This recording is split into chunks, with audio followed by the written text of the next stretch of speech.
you will have lowest reactionary assumptions, highest awakened response, alive response for life continuously.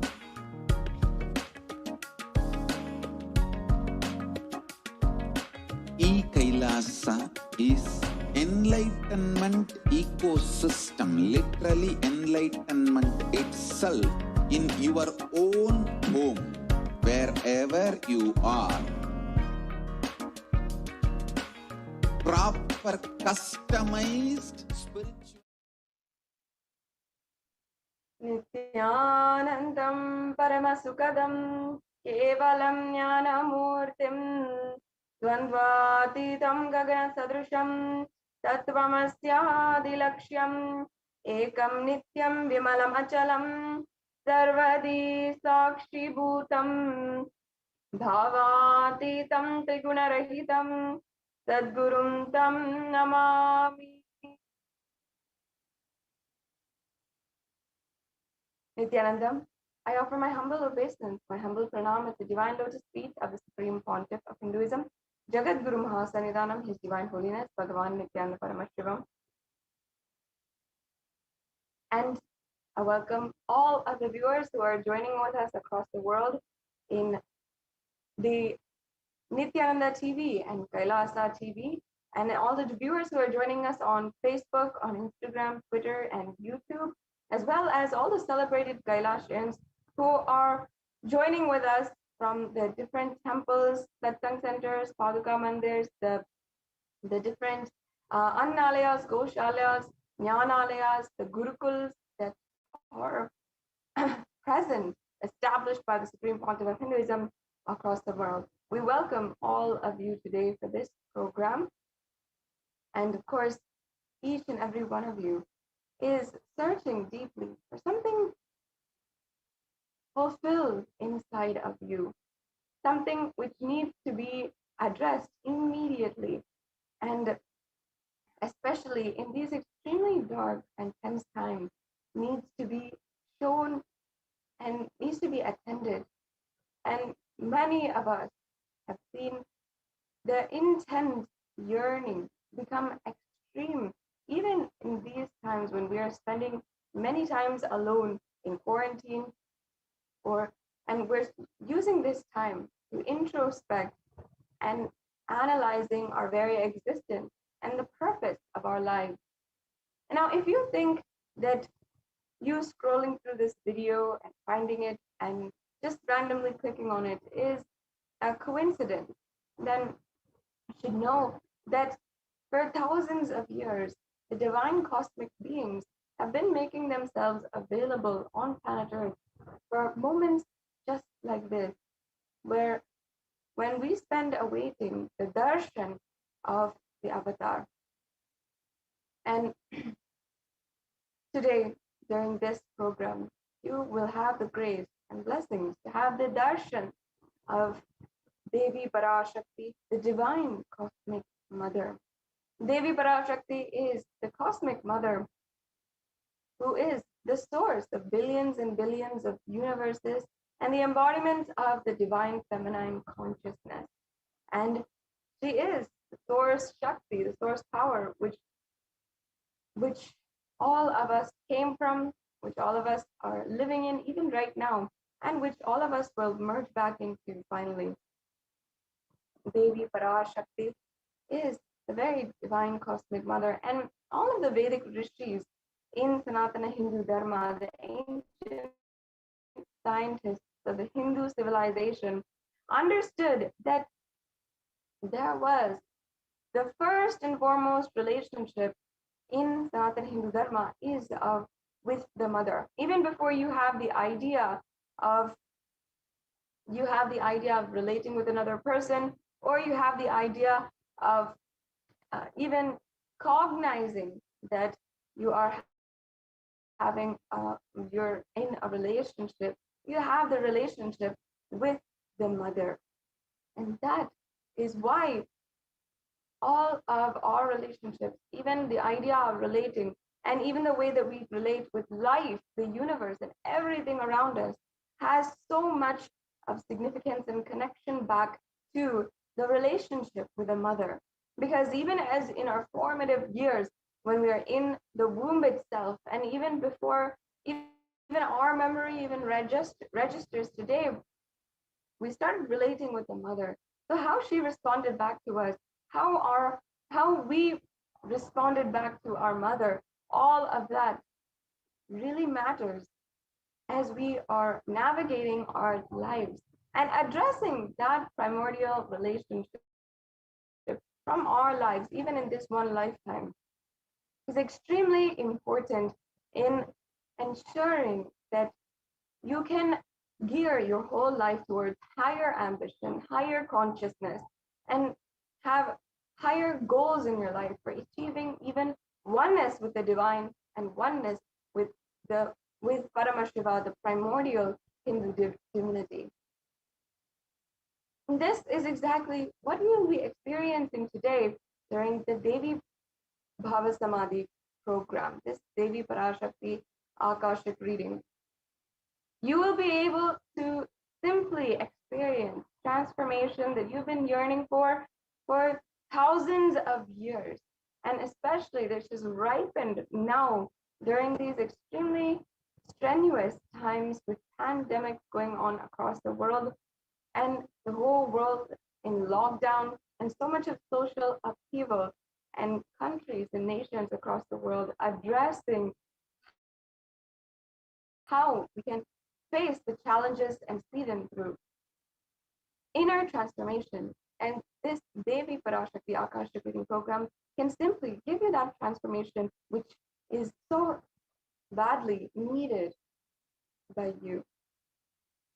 Now, today, before we enter into the next segments of the program and begin our journey, we will have a brief introduction. First of all, today, the Samadhi actually means oneness with the source. Adi means source, and Sama means oneness. And Bhava means emotion or aspect. So Bhava Samadhi is oneness with the source through a certain aspect. And today, during the Bhava Samadhi Darshan program, what we are actually experiencing is oneness with the source through the aspect, through the relationship of the mother, and feeling intense connection with the whole universe, with the whole cosmic energy as your mother, and you being the innocent child of your mother. And today, during this program, you will be able to even awaken your Kundalini Shakti, which is 1300% more available for you, and can make 1300% more energy available inside of you at all times. You can also experience reverse aging, as well as heal many of the chronic illnesses which much of modern day medicine has no cure for and has no solutions for, other than getting you addicted to the pain medications. And as well, today you will be able to experience so much of transformation through this Bhava Samadhi darshan. And before we enter into the next segment of this program, let us first be briefly introduced to the very being who is making this available to us today, the Supreme Pontiff of Hinduism. The Supreme Pontiff of Hinduism happened on planet Earth on the 2nd of January, 1978, and is today the reviver of the ancient enlightened Hindu civilizational nation of Kailasa. And the Supreme Pontiff of Hinduism was recognized from a young age and literally birthed by esteemed enlightened gurus and masters, spiritual adepts of Hinduism. And the Supreme Pontiff of Hinduism had revived this science of power manifestation, and as well as yoga and temple-based lifestyle.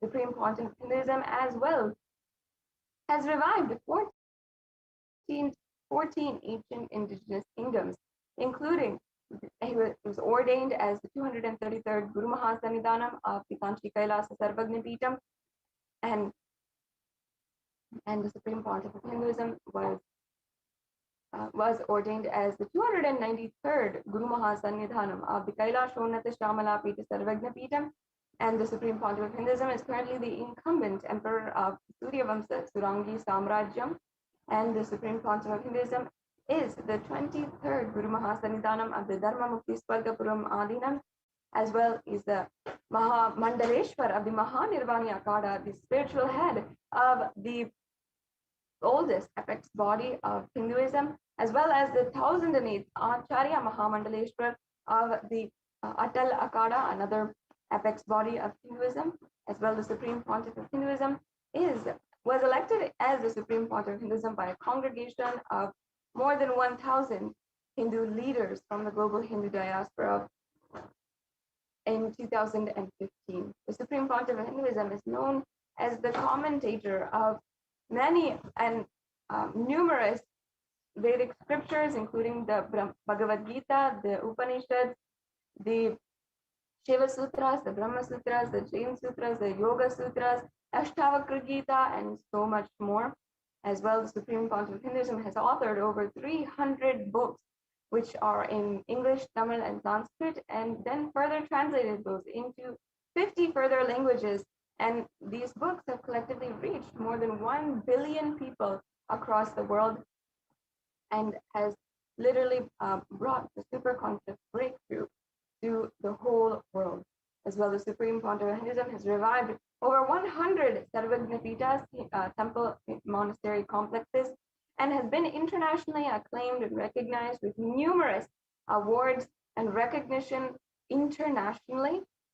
And the Supreme Pontiff of Hinduism as well has delivered more than 20,000 hours of discourses, which are available on YouTube, on Kailasa's Nityananda, Kailasa's SPH Nityananda YouTube channel. Many of you who are watching on YouTube channel should make sure that you are joined as a member of Kailasa's SPH Nityananda channel. And the Supreme Pontiff of Hinduism as well has revived the ancient endangered lineages of the Sovereign Order of Kailasa. More than 108 lineages have been revived by the Supreme Pontiff of Hinduism, including the Rudras and Rudrakanyas, the Rishis and Rishikas, the Bhairavas and Bhairavis, as well as the Sannyasis. And Supreme Pontiff of Hinduism has been recognized as well by several different congressmen, as well as legislation and legislators, as well as and representatives of the US government, as well as the governments of several different countries around the world. And with this, it brings us to a conclusion of this introduction to this program.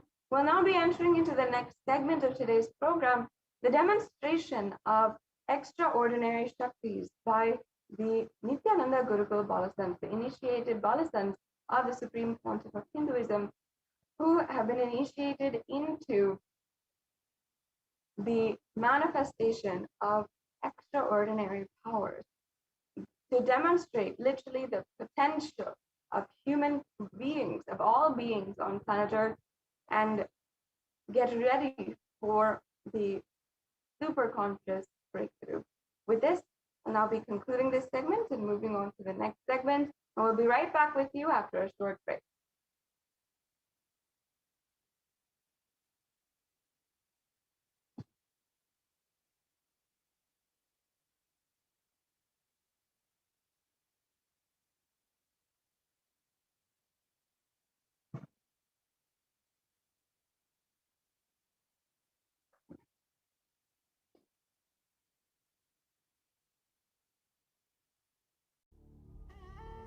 What I mean by the word e-Kailasa, listen intensely.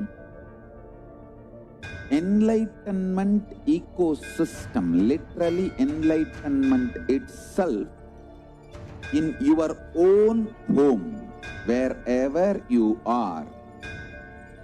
If you cannot come to Kailasa, it's okay. Kailasa can come to you. Kailasa coming to you is e-Kailasa.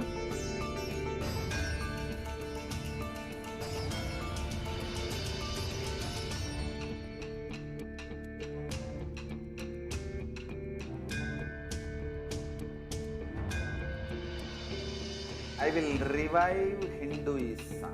I am a Hindu revivalist, not by any revolution, but by evolution.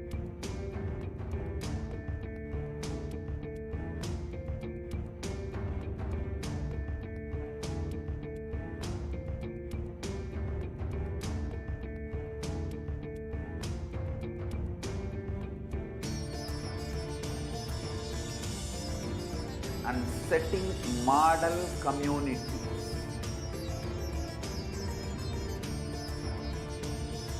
Kailasas, enlightenment ecosystems, Sarvanya Pitas all over the world.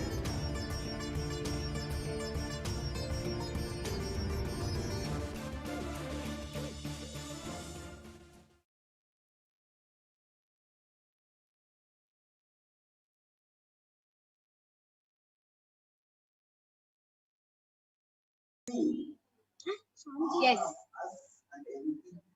Thank you, Manitya Sadashiva Priyananda, for that beautiful introduction to this session.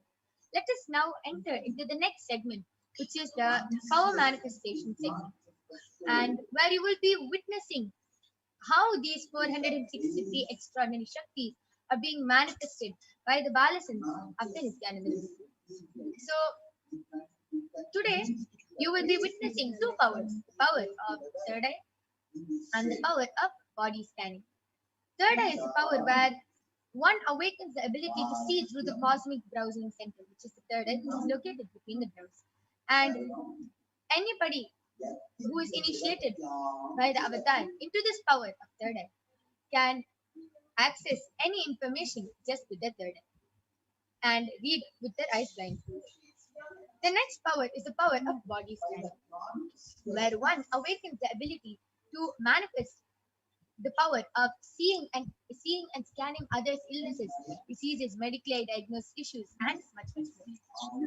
So these are the two powers which you will be witnessing, and not only witnessing, after the live PARASHAKTI Akash readings today, you will be initiated into this power, followed by a leaded and a guided power manifestation session, where all of you can also manifest these extraordinary Shaktis. So what are Shaktis? In the Vedagamas, the source scriptures of Hinduism, Paramashiva reveals in elaborate detail that every human being is hardwired to be able to manifest these 463 extraordinary Shaktis. Manifesting Shaktis is described as a system, a method, and a science for human beings to explore the various possibilities and powers and to have access to various states of consciousness. Shaktis manifest from the fundamental cognition that you are a divine and that you need to manifest the divine. Not that you are a man and you need to reach the divine. And there are two types of manifesting powers, Shaktis and Siddhis. Shaktis are the powers which express from the space of enlightenment as a side effect of feeling connection with the divine and high integrity with the good. Shaktis are the source of enlightenment. Siddhis are the powers that manifest from tapas or penance for enlightenment. Siddhis are on the path of enlightenment. Shaktis express and manifest through ordinary human beings in extraordinary ways, just with initiation from the avatar. And Shaktis are permanent, whereas Siddhis are not permanent and they may divert you from enlightenment. So who is the source of all these Shaktis? How do we manifest all these extraordinary Shaktis? Paramashiva is the primordial divinity in Hinduism, the ultimate reality and cause which is self-indulgent, Swayam Prakasha, all-pervading, unchanging beyond time, space, form, and causality. As the fundamental base of Avyakta, the unmanifest, and Vyakta, the manifest existence, he performs the Panchakritya, or the five cosmic acts of Srishti, creation, Sthiti, sovereign rulership and maintenance, Samhara, rejuvenation, Prabhava, pulling out of delusion, and Anugraha, liberating grace for all living entities. And Paramashiva himself, the primordial divinity, the ultimate himself, has landed down in the form of the Supreme Pontiff of Hinduism, Jagadguru Maharaji, His Divine Holiness Bhagwan Nityananda, as the 1008th living incarnation and representation of Paramashiva and the reviver of Kailasa, the ancient enlightened Hindu civilizational nation, which is the great cosmic goddess in the nation. Ever since the beginning of the civilization, the Sanatana Hindu Dharma has been the cradle of enlightened beings and highly advanced sciences. It is where the science of enlightenment and Shaktis was lived and taught as a lifestyle. And for the first time in modern day, the Supreme Pontiff of Hinduism is reviving these yogic sciences and transmitting it to the world at a record-breaking, never accomplished before speed. And Swamiji, the Supreme Pontiff of Hinduism, was recognized as an avatar at a very young age by the enlightened Guru, by the Guru Parampara. So many of the Gurus, Mata Vibhudanandapuri, Yogi Yoganandapuri, Isakti Swamigal, Annamalai Swamigal, Visari Swamigal, so many of these Gurus have initiated Swamiji and trained and taught Swamiji and trained Swamiji, has trained his body just so he can revive these initiations and knowledge for billions to manifest this science of our manifestation from the various disciplines of Vedanta, Tantra, Shri Vidya, Yoga, Yogic powers, Mantra Shastra, Siddha Vidya, the science of Aushadha, Advaita, Bhakti Yoga, Paramashiva Jnana, and Paramashiva Vijnana. And let us now learn how we awaken these divine Shaktis in us. Every ultimate truth, Jnana, mapped in pure consciousness, Prajna, manifests as a power and a possibility of every day, Prajnana. Let us now watch a small video which explains the science of initiation, the power of initiation, how the Diksha is transmitted to us, and how we manifest these extraordinary Shaktis just with initiation from the avatar. Diksha is the direct transfer of spiritual energy by an enlightened being through look, word, or touch. The traditional Vedic book Navaratneshwara states, Sarva samapi dikshanam muktihi phalamakhanditam avirodhat bhavantyeva prasangyastu bhuktayaha. The main benefit of all initiations is moksha, enlightenment. As a side effect, health, wealth, leadership, and well-being happen. And in Rudrayamala Tantra, Shiva says, Devi Diksha Vihinasya na siddhihi na cha sadgatihi tasmat sarva prayatnena guruna dikshito bhavet. The one who is not initiated does not attain liberation nor a better future. So by all efforts, one should get initiated by Guru.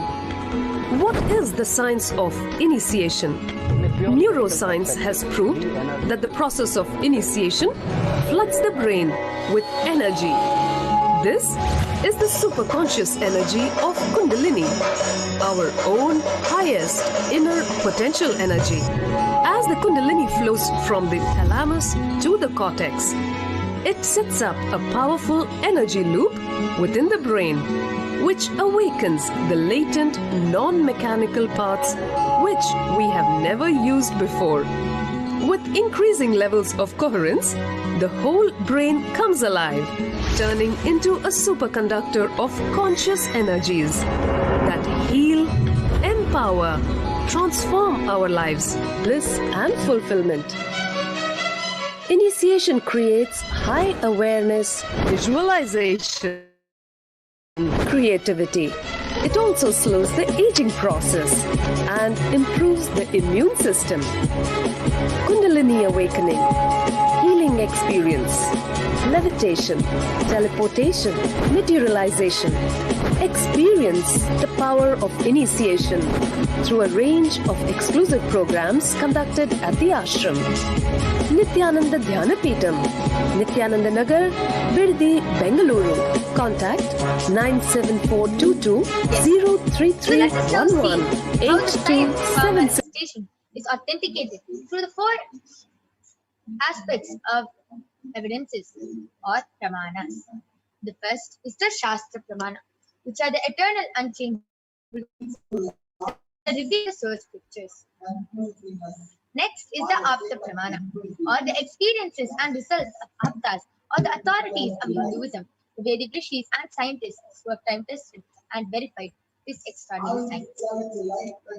Third is the Atma Pramana, which are the experiences of Swamiji, who was time tested and verified this science. Last is the Pratyaksha Pramana, the empirical evidence of or observation from scientific experimentation. So, where do we get all these Shastra Pramanas from? The Vedagamas. The Vedagamas is a living applied science. Vedas are the ultimate superior authorities for Hindus, and they are the pure science where the ultimate truths are explained. Agamas are the scriptures where the applied technology, the applied science is expanded. Vedas and Agamas are given the status of Shruti Vedagamas, as they are directly revealed by Paramashiva. They are the eternal unchangeable truths revealed in the source scriptures. And any reference cited from these Shastra Pramanas or source scriptures is called a Shastra Pramana. So let us now get ready to witness a very unique and exciting demonstration of the power of third eye. Along with me, I have an extraordinary power manifestant, a Balasan, Maniki Kaladharananda, who is 15 years old and a Balasan of the Nityananda Gurukul. And she is going to be demonstrating this extraordinary Shakti to all of you today.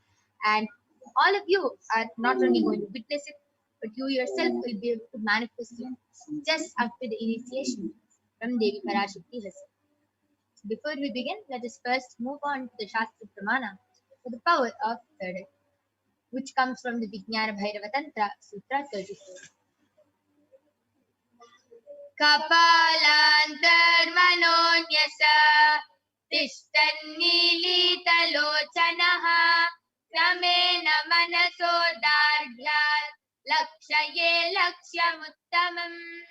Bhagavan Paramashiva says, by fixing the mind on the inner space within the crown center and sitting stably without any movement, having the eyes closed in succession, by that stability of the mind and inner space, through the power of the third eye, one directly sees the ultimate goal Lakshyam by having the vision beyond the sight that reveals any object or place, attaining the space of Paramashiva.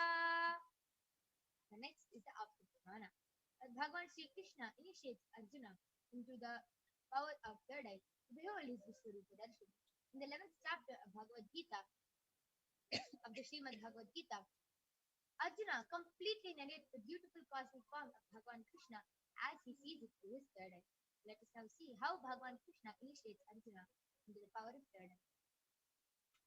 Natumam shakyase drashtum anenaiva swachakshusha divyam dadami te chakshuhu pashyame yogamaishwaram. Bhagavan Krishna says to Arjuna, but you cannot see my cosmic form with these physical eyes of yours. Therefore I grant you the divine third eye. Behold my cosmic opulence. Next is the Atma Pramana. Swamiji beautifully shares in his own words. Inside and outside broke. Power of third eye and how he was able to see with his eyes closed. So The whole 360 degree, 10 directions.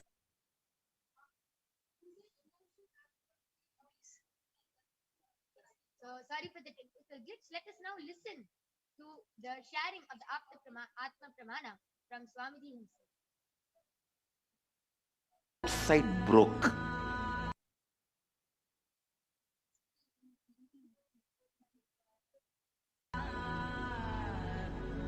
The first experience is that I was able to see everything around me, above me, the whole 360 degree, 10 direction, below me, everything. I realized not only I was able to see, I was able to feel, experience. I felt that the skin of the stone on rock on which I was sitting and the skin of this body both carry me equally. In both I exist equally. The setting sun, rising moon, the whole Arunachala hill, all the plants, bush, shrubs, trees, everything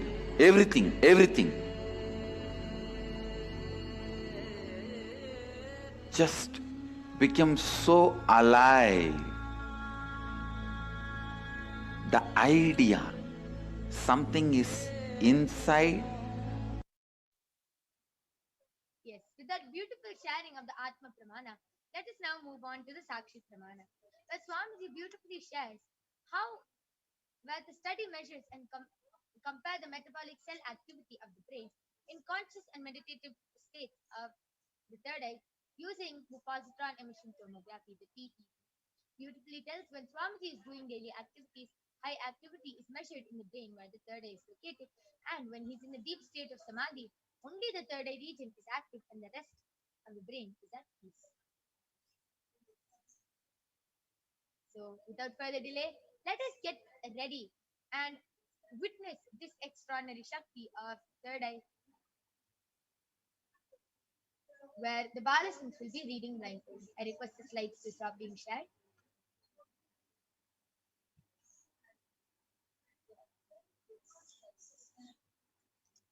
I request the slides to stop being shared.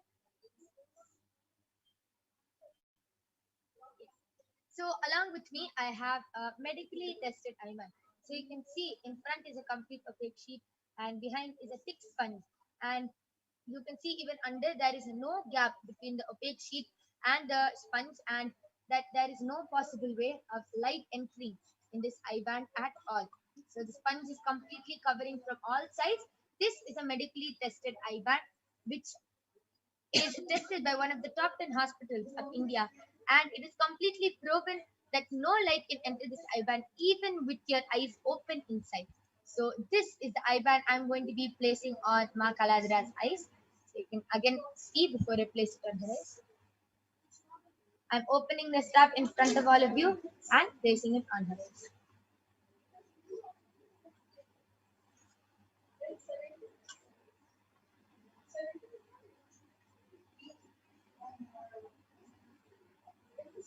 Ma Kaladhara, are you comfortable?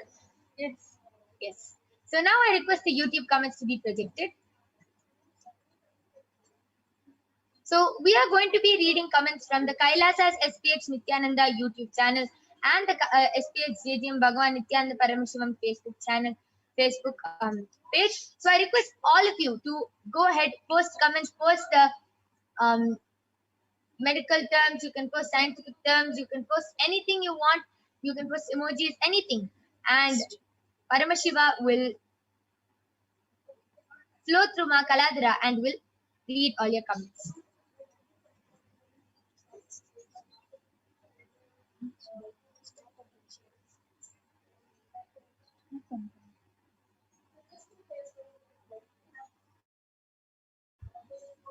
Sorry for the technical glitch. We are opening the YouTube comments now.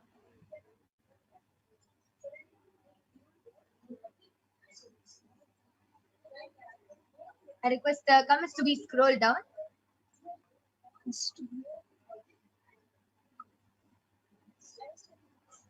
Yes, the latest comment is from Yashodhan, and he has donated money for Kailasa, and there is an emoji saying thank you with the puppy putting its tongue out and with the hands on the cheeks. And the next comment is also from Yashodhan,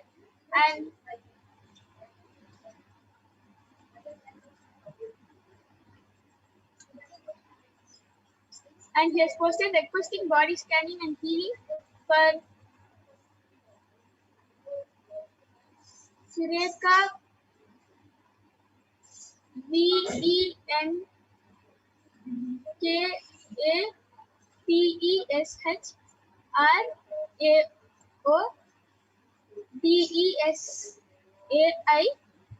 and Prakash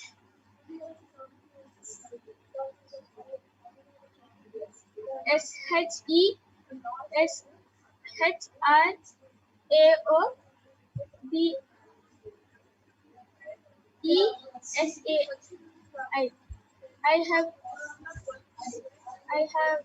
I have their consent for scanning and healing, and he has posted a namaste emoji and a heart emoji and Nityananda.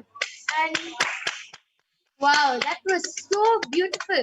Mama Kaladra was able to read sentences, emojis, everything just through her third eye. Ma Kaladra, you read the first comment saying Yashoda Nayak donated money to Kailasa. Why don't you go ahead and read the number? 200.00. Wow, amazing. And what color is it in? Yellow color. Okay, beautiful. So you can see how Ma Kaladra is able to see colors, letters, numbers, words, emojis, everything she is able to see through her third eye. Yes, why don't you go ahead and read the next comments? Yes, I request the latest comments, please. Yes. The latest comment is from Shanta Narayan, has posted wow with an exclamation mark, and the previous comment before that is from PRABHJOTGILL,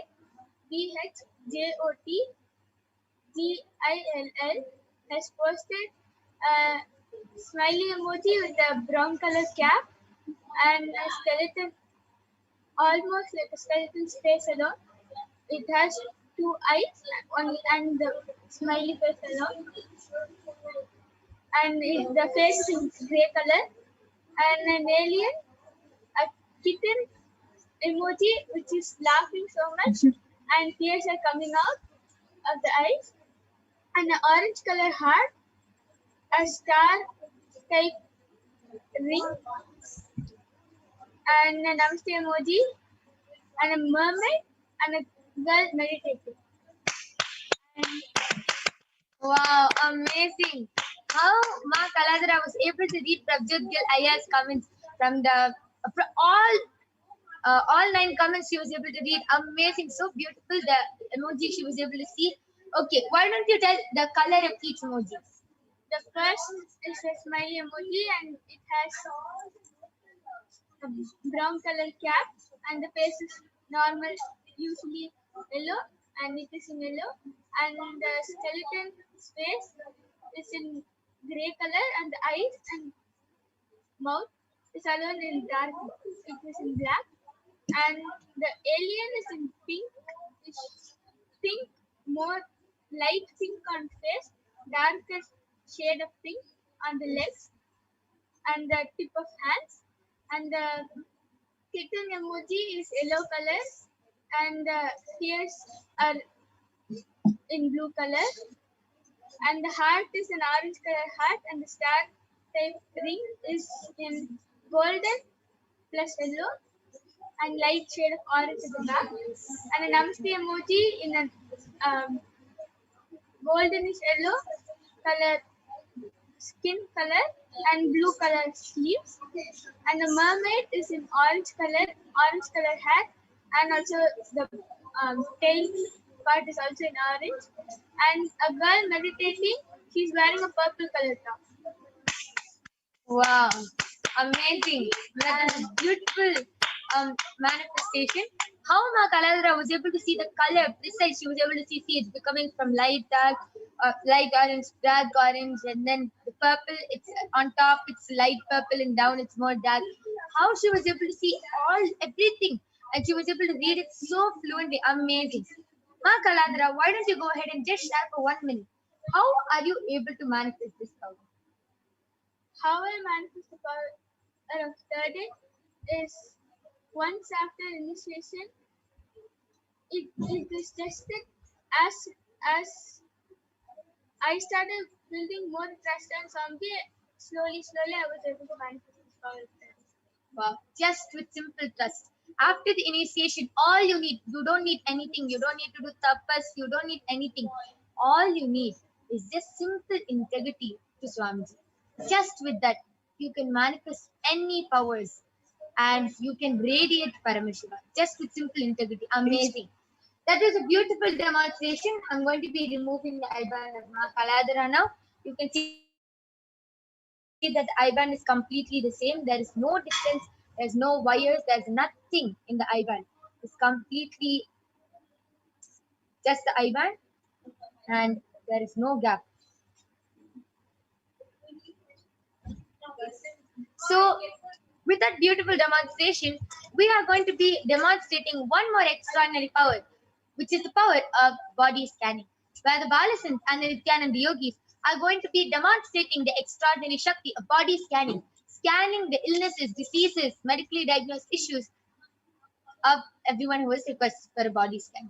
So now let us move on to the Shastra Pramana, which is from the Vijnana Bhairava Tantra.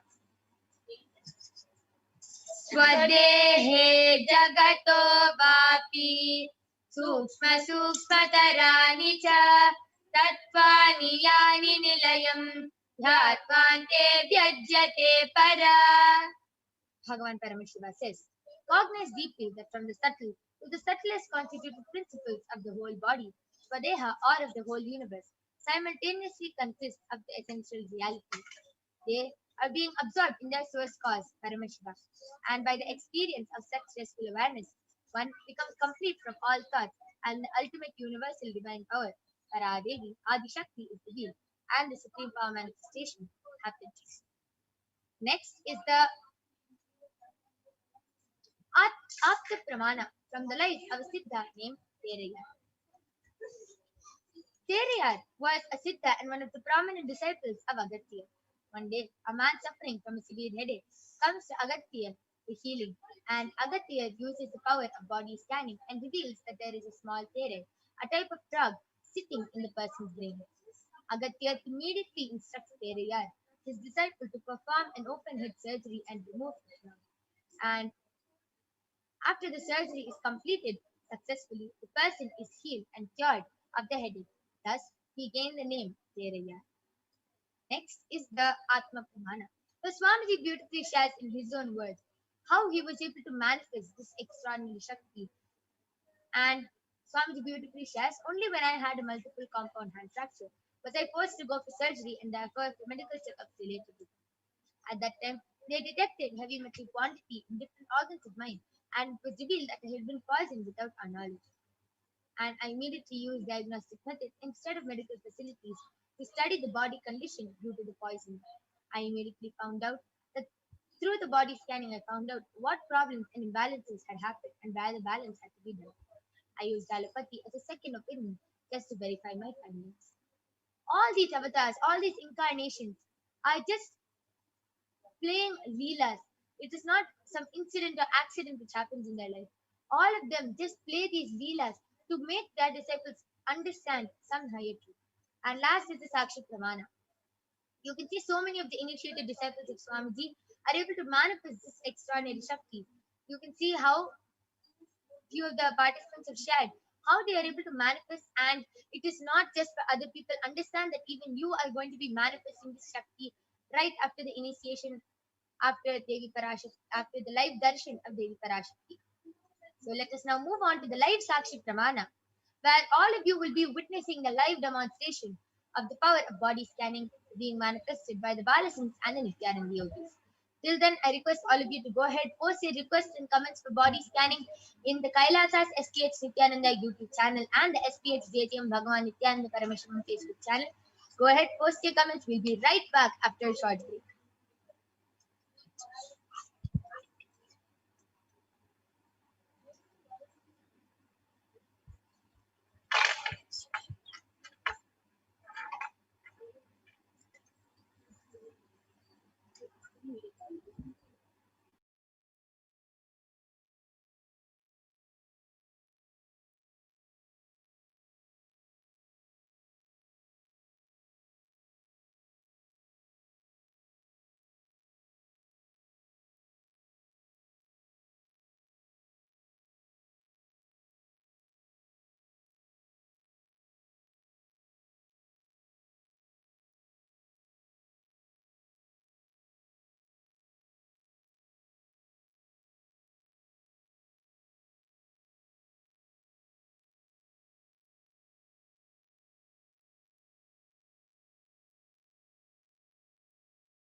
Yes, I'm back with the Balasins and the Nityananda Yogis, Maniti Mahavidyananda, Maniti Brahmayogananda, and Ma Soni, who are going to be demonstrating this extraordinary Shakti for all of you to witness today.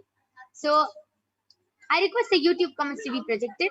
Please go ahead and post your request for body scanning. I can also already see Yashoda Naya has posted requesting a body scanning and healing for Sureka Venkatesh Rao Desai and Prakash Shesh Rao Desai. So, I have the consent and for scanning and healing. Nityananda. Yes. So we'll be doing the body scanning for them. Ma Mahavidyananda, you can do the body scanning for Ma Sureka. Ma Brahma Yoga, you can do the body scanning for Prakashaya. And Daniel Andres has posted, Nityanandam, please remove all my pain, psychological trauma, bad experiences, and help me to complete them. So Ma Soni, why don't you go ahead and do a body scanning for Daniel Aya? So now the Balasins and Nityananda Yogis are doing the body scanning and will be chanting the Mahavakya together. And Sukadev Gandhavi has posted a body scanning for his wife, Bhanu. Yes, Aya, I request you to just get the consent of your wife, as it is our integrity to get the consent of the person before doing the body scanning for them. Please get the body scanning, please get the consent from your wife, and then we'll be doing the body scanning for her. Prabjot Gill has requested for a body scanning. Yes, Aya, I'll be doing the body scanning for you. And Sendrayar Shivan Aya has posted, I am Vidyal Virumbi, new member. Could you please do a body scanning for me? Yes, we will be doing a body scanning for you also, Aya. We'll just wait for the Nityananda Balasins and Nityananda Yogis to be ready. And after they share for whoever they're scanning, we'll definitely be doing a body scanning for them. So now we'll be chanting the Mahavakya together. I request all of you to just sit with your head, neck, and spine in a straight line. Completely relax and just chant along with us. Om Nityananda Paramashivoham. Om Nityananda Paramashivoham. Om Nityananda Paramashivoham.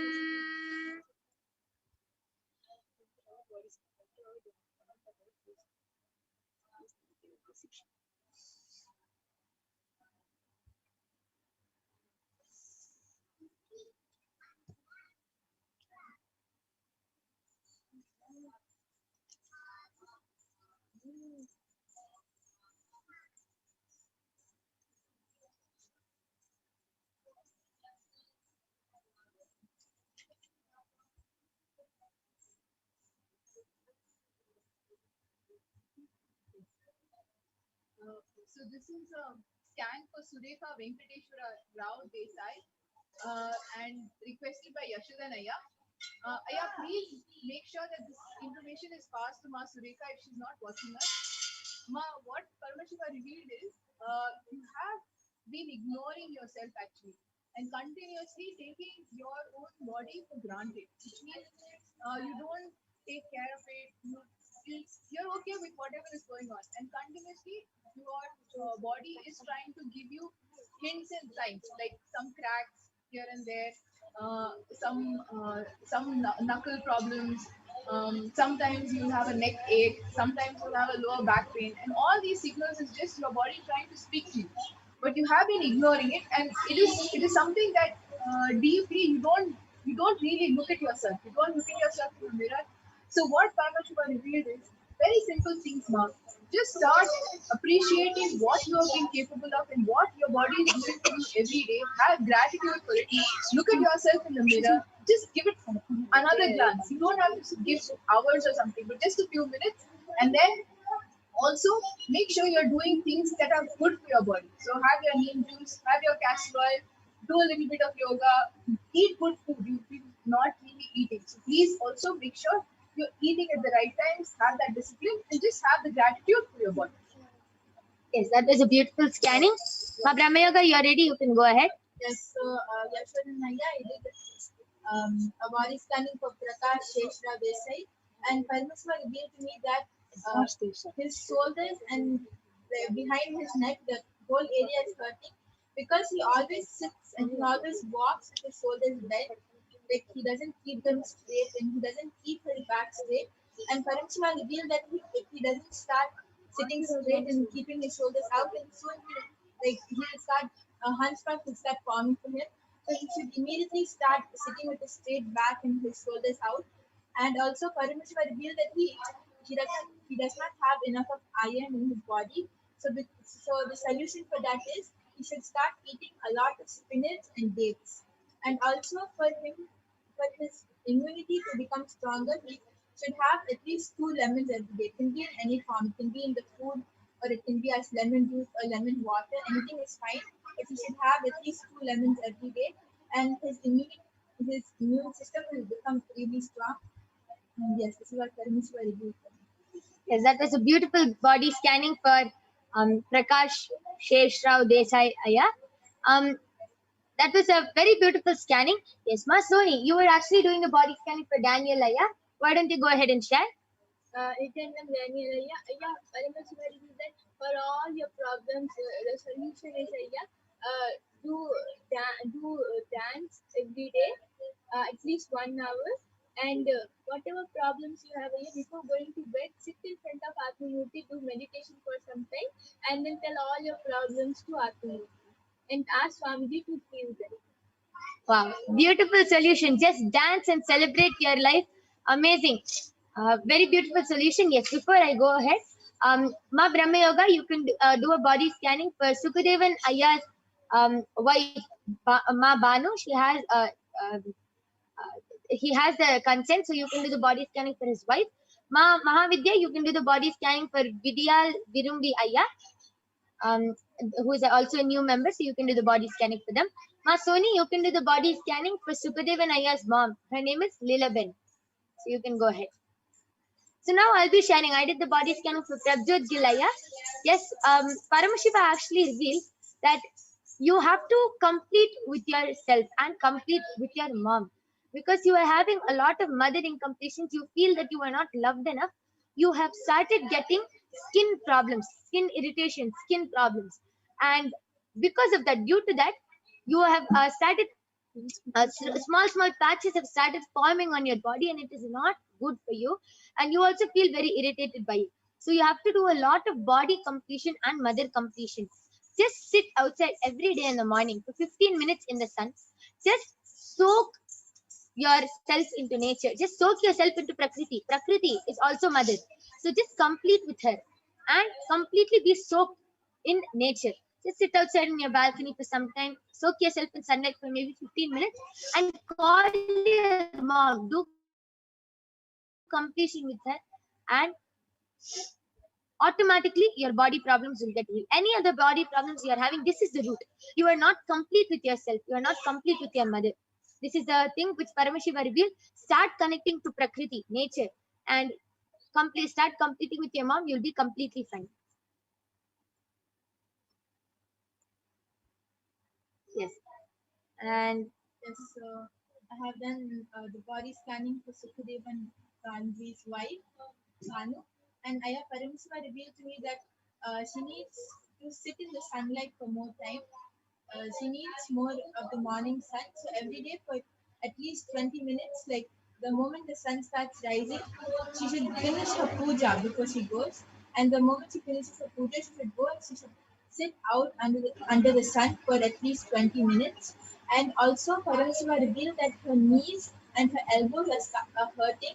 And that is happening because she's not being active throughout the day and she's not moving her body enough. So she should start doing yoga and exercise. She should start going outside for walking. She should start doing more exercises. And the most important thing is she should be doing the Prathama Vijnasa Krama, which is the Nityanda Yoga, the 108 asana sequence in the morning. Or if it's not possible in the morning, at least somewhere throughout the day it's fine. So she has to start doing the Prathama Vijnasa Krama. She has to start moving her body. Otherwise it will be really hard for her to bear with the pain. To become really bad. So now itself, when the pain is just starting up, she should become more active and she should start doing the Prathama Vijnasa Krama.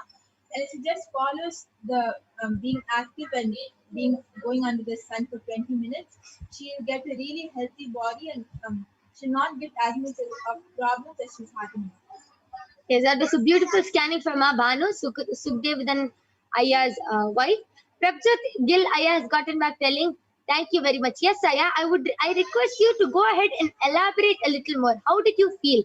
Were you able to relate with the body scanning? Please do elaborate a little more and share with all of us. Yes, Mahavidya, you can go ahead. Yes. So this is a body scan for Vidyal Virumbi and the screen name Sendraya Shivan. So Aya, three things. Overall, of course, your health is okay, but what Parashakti revealed is one. Your day actually is revolving around how you like to be organized. Now, which is okay, but your organized behavior and your lifestyle is coming from making sure everybody is in consent with whatever you want to do. So there is a little bit of a be successful, which means if you want to try something new, you want to be creative, immediately instead of jumping, you first make sure that everybody who is going to be involved or affected by it, you want to talk to them, which is great, but it needs to happen from the completion space or the powerful space that, hey, I have this great idea, I want to try something new, let's do it together. It needs to come from that space. Now that fear actually is also impacting your body and your eating habits. You're eating late in the day, you're eating twice, is what Parashakti is revealing, is mostly your major meals are twice a day. You're eating something in between there is okay, but twice, but it's very late in the day. Please make sure all your meals are before sunset. And two, when you're sitting, because a lot of our work is on an office chair, that black chair that you have, it's not ergonomic in nature, so get something that is ergonomic. So something which has a lower back rest, so this area which is your lower back will not hurt so much, which is usually tends to happen for you.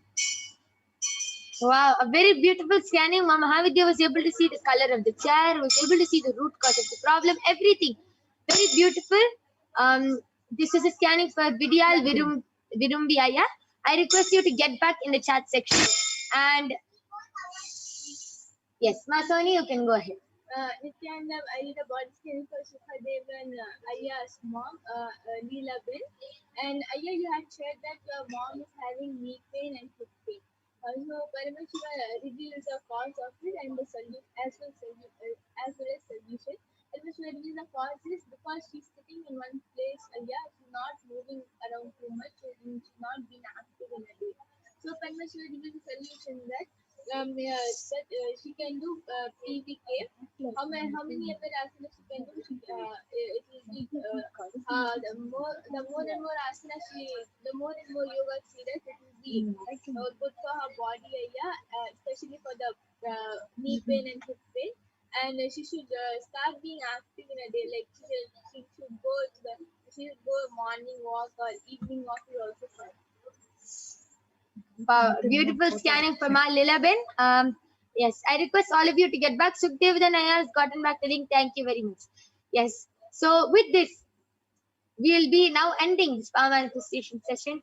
We thank all of you for joining us, and whoever was not able to get a body scanning due to the interest of time, I request all of you to join back tomorrow at 2 a.m. IST and 4 p.m. IST, where we will be again having this power manifestation segment and demonstrating these extraordinary Shaktis of Paramashiva to all of you today.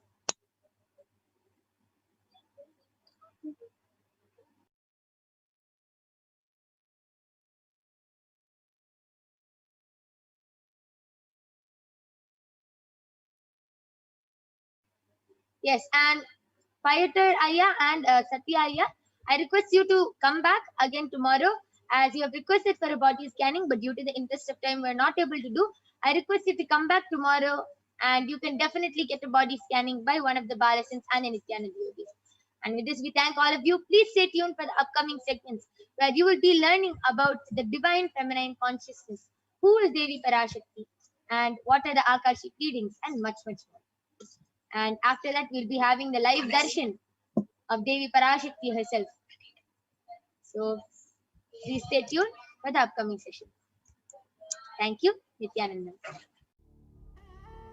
What I mean by the word E-Kailasa, listen intensely.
Nityanand. Welcome back to viewers.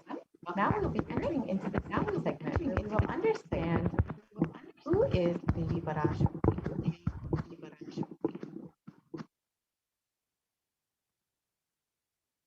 So the Dhyana Shloka of Devi PARASHAKTI from the Lalita Sahasra.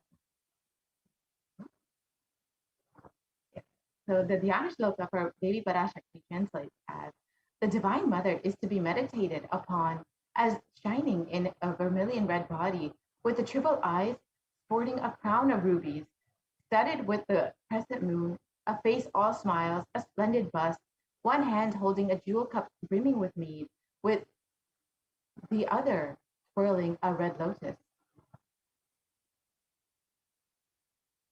I meditate on the great Empress. She is red in color and her eyes are full of compassion. She holds the noose, the goad, the bow, and the flowery arrow in her hand. She is surrounded on all sides by powers such as Anima, and she is the self within me. Devi PARASHAKTI, the ultimate pure feminine consciousness. PARASHAKTI is the cosmic mother. It is her cosmic womb from which billions and billions of universes come and go in. Some source where the Big Bang and black holes go on. PARASHAKTI is the source, source Shakti, source energy, source power, from which all of us came, in which all of us are even now, in which all of us are going to merge. Out of her extreme love and compassion, PARASHAKTI herself is manifesting through the embodied form as the Nijavatara of the Supreme Pontiff of Hinduism, Jagat Guru Mahasannidhanam, His Divine Holiness, Nityananda Parameshwaram, gracing us, answering all of our questions, attending to our prayers, giving boons, healing us, revealing our past, present, and future, delivering profound spiritual truths, and ultimately giving us the experience of Parameshwaram itself. Raising as Omkara, expressing as the Vedas and Agamas, blossoming as Yimkara, filled as Parashodasi, living in the 40 triangles, the Kailasa Swamini, who is the Kailasa Sripura Chintamani, Parashodasi, sitting as part of Paramashiva, Parameshwari, who rules the world, Paramashakti, Manonmani, Meenakshi, as Nityananda, I took Nijavatara here to give good boon to everyone, to bestow all goodness. Hiranyagarbha Swarupini, Brahmanda Yoni, Shami, Chandramauli, Napala, Aparna, Uma, Parvati, Savitri, Navayavana, Samraja Lakshmi, Parameshwari, Parashodasi, Meenakshi, taking the form of Nityananda. I came here as Nijavatara with great compassion. I am blessing, listen people, to do good to all of you. I took the form of Nityananda and came down as Nijavatara. And these are the words of PARASHAKTI herself, describing herself, raising in Omkara, blossoming as Shiva, Shiva manifesting as a source of existence, powers of existence, expression of existence, from the oneness of Om, blossoming into two as Prakriti and Purusha, blossoming as three Shaktis, Icha, Kriya, Jnana, growing as the four Vedas, expanding as the five Panchabhutas, beyond the six chakras, filled as the Gotras of the seven Rishis, expanding as the 8 directions, existing as the 9 grahas, blossoming as the 10 indriyas, being as the 11 rudras, creating all the world, bringing to life, to tell and make truth blossom, and to do good, Parashodasi, Meenakshi, in the form of Nityananda, I came to bless every one of you. So how do we perceive Devi Parashakti? When you see Devi, literally you are seeing Paramashiva and Parashakti at the moment. She is there in your screen, so always receive her very traditionally. Keep 2 betel leaf, 1 banana, 1 betel nut, and 1 coin in front of the screen. Watch Devi. The coin is considered the traditional dakshina in the Hindu tradition. It can be the lowest value in India. It can be even 1 paise. In the US, it can be 1 cent even. Understand, we are not trying to monetize. Keep even 1 cent. It is okay. For 100 days, if you have darshan, it will add up to $1. In India, even 1 paise is okay. Offer that to Devi after the darshan is over. Do namaskar and eat the banana, betel leaf, and betel nut. Take it as prasadam immediately. This betel leaf, betel nut may look too small, but in a few days, you will really see how it adds so much of sentiment to you that really she is there. You will not take the Devi darshan for granted. Rituals will break your monotonous, unconscious mentality and lifestyle and remind you and raise you to the powerful cognition. It will break your unconscious behavior. So you can see how you can set up the tambulam for receiving Devi. You can set it up with 2 betel leaves, 1 banana, 1 betel nut, and 1 coin. And you can set it up in a plate just as the photo here shows. And you can even add some kumkum and bangles if you would like to receive Devi. So now that we've understood how we can receive Devi PARASHAKTI, who is Devi and how to connect with her, now we will be entering into the next segment and understanding how Devi has been guiding us over the last several months, how she has been blessing us, answering all of our prayers, and giving us great room. We will look into some of the specific revelations made by Devi for humanity during this pandemic, and how she has guided us throughout this, holding our hands, blessing us, and ensuring that we are not succumbing to this pandemic and this pralaya. So we will be entering into this next segment now, where we will understand some of the sacred secrets of Hindu birth and what Devi has revealed about the Hindu birth. So if you could just start the slide here, please. Yes. So as many of us know, Devi has been revealing continuously different revelations for the masses. Everybody who has been watching, Devi has been revealing revelations about how to protect ourselves. What we need to learn and do as Hindus. So let us understand, listen to and understand her guidance and blessings given. So we'll watch that now. That was revealed on the 31st of 2021.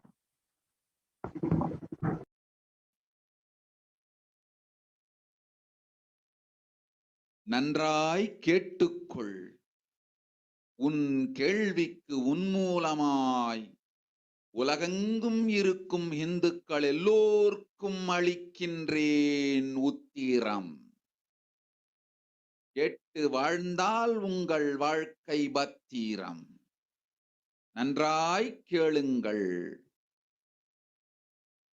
பிறப்பின் ரகசியத்தை பிறப்பிலா பெருமை உடைய பரமேஸ்வரி சொல்லுகின்றேன் கேளுங்கள். அண்டஜம், யோனிஜம், ஜலஜம், பீஜம் எனும் 4 விதமான பிறவிகளில் 84,000 யோனிகளில் பிறக்கும் பிறப்புகளிலேயே பெருமை வாய்ந்ததும் உத்தமமானதும் மனித பிறவி. அந்த மனித பிறவியிலும் பலமுறை பிறந்து உழன்று அரசியல், பொருளாதாரம், சுகபோகம், தர்மம், அர்த்தம், காமம் எனும் ஆசைகள், துக்கங்கள், அச்சங்கள் அனைத்திலும் அழன்று உழன்று இனி வேண்டாம் இப்பிறவி, வேண்டுவது மோட்சமே என்று முடிவெடுத்தோர்க்கு மட்டுமே ஹிந்து மத யோனிஜம், ஹிந்து பெற்றோர்க்கு பிறந்திடும் சனாதன ஹிந்து தர்ம யோனிஜம். மனித பிறவி உத்தமம், சனாதன ஹிந்து தர்ம மனித பிறவி உத்தமோத்தமம். இந்த உத்தமோத்தம பிறவி எடுத்த எல்லோருக்கும் ஜீவன் முக்த விஞ்ஞானத்தையும் சனாதன தர்மத்தையும் காக்கின்ற கடமையும் உண்டு, அதனால் வருகின்ற நன்மையெல்லாம் அனுபவிக்கும் உரிமையும் உண்டு.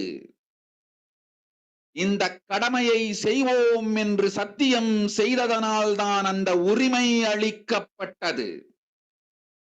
பூமிக்கு வந்தபின் மனம் மயங்கி மதிமயங்கி சனாதன தர்மம் காக்க மறந்ததனால் மாயை அவர்கள் உயிரை பறிக்கின்றாள்.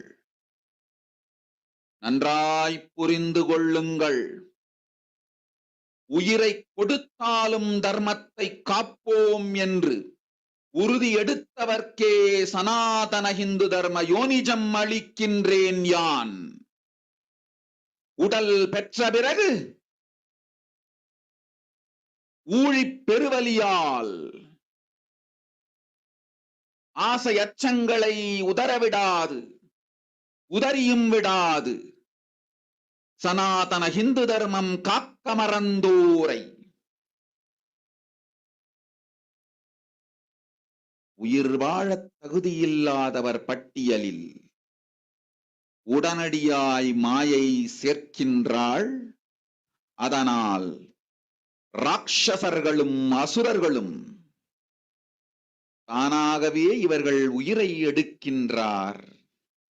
நன்றாய் புரிந்து கொள்ளுங்கள். உயிரை கொடுத்தாலும் தர்மம் காப்போம் என்று நிற்பவர்க்கு நிலைத்திடும் வீரஸ்வர்க்கமும் கைலாச பதவியும், எக்காரணம் கொண்டும் தர்மம் காக்க மறந்த உத்தமோத்தம ஜனனமான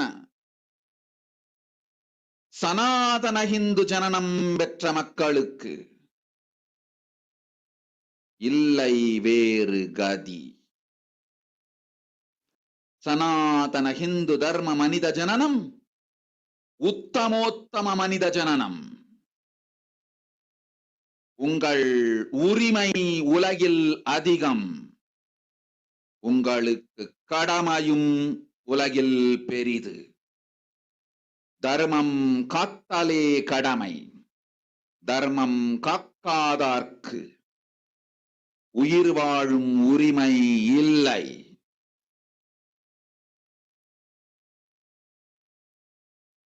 நன்றாய் புரிந்து கொள்ளுங்கள்.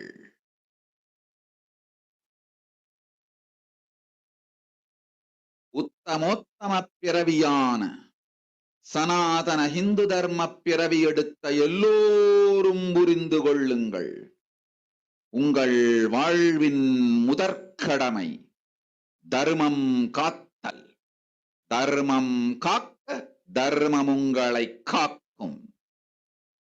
சனாதன இந்து தர்மம் காக்க மறந்திட்டால் வாழும் உரிமையை நீங்கள் இழந்து விடுகின்றீர்கள். அதற்கு மேல் வாழ்ந்தென்ன அழிந்தென்ன? பூமிக்கு பாரம் குறையட்டும் என்று அசுரர்களும் ராட்சதர்களும் உங்களை உண்டு தீர்க்கின்றார்கள். அதையும் மாயை கண்டு சும்மாவிருப்பாள். பிரபஞ்ச ரகசியத்தை, பிறவியின் ரகசியத்தை உலகிற்கெல்லாம் உத்தரமாய் சொல்லிவிட்டேன். புரிந்து வாழ்வில் நடந்து உயிரை பத்திரமாய் பார்த்துக் கொள்ளுங்கள். அன்னை சொல்லும் அருள் சத்தியம் இது. ஓம் ஓம் ஓம். Let us understand, baby Parashakti. நன்றாய் கேட்டுக்கொள். உன் கேள்விக்கு உன்மூலம்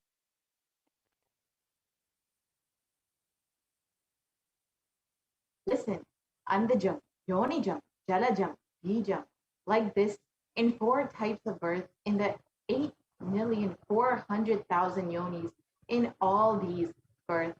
The most greatest birth of them all is the human birth. Even in that human birth, being born and toiled many times, after getting burnt and toiled in politics, in finance, in luxuries, in dharma, artha, kama. And those who decide of not wanting this birth, wanting only moksha, only those will have Hindu Dharma Yonijam, the Sanatana Hindu Dharma Yonijam of being born to Hindu parents. Human birth is Uttama, the best. Sanatana Hindu Dharma human birth is Uttamottamam, the best of the best. Everyone who took this Uttamottama birth has the responsibility of protecting the science of living enlightenment and Sanatana Dharma. And also, they have the right of experiencing its benefits. This right was given to them because of their commitment given by them to do this responsibility. After coming to Bhuloka, by getting mentally deluded and forgetting the dharma of protecting Sanatana Dharma, Maya, she is taking away all their souls. Understand carefully, I am giving the Sanatana Hindu Dharma Yonijam only for those who gave the commitment of protecting Sanatana Dharma, even by giving their life.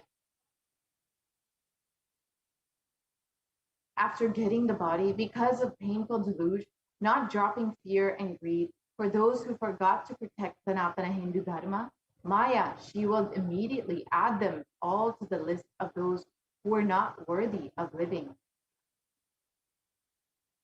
Therefore, Rakshasas and Asuras are automatically taking away their life. Understand properly, for those who stand that even by giving their life, they will protect Dharma, will permanently have Veera Svarga and Kailasa Padavi. For any reason, people who forgot to protect Dharma, having the Uttamottama birth of Sanatana Hindu birth, there is no other way for them. Sanatana Hindu Dharma, human birth is Uttamottama human birth. Your rights in this world are immense. Also, your responsibility in this world is large. Protecting Dharma is responsibility. Those who do not protect Dharma, they do not have the right to live. Understand properly, all those who took the Uttamottama birth, which is the Sanatana Hindu Dharma birth, all of you understand.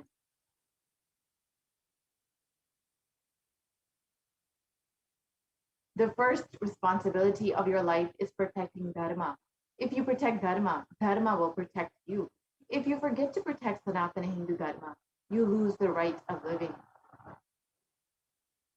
After that, what bothers whether you live or get destroyed?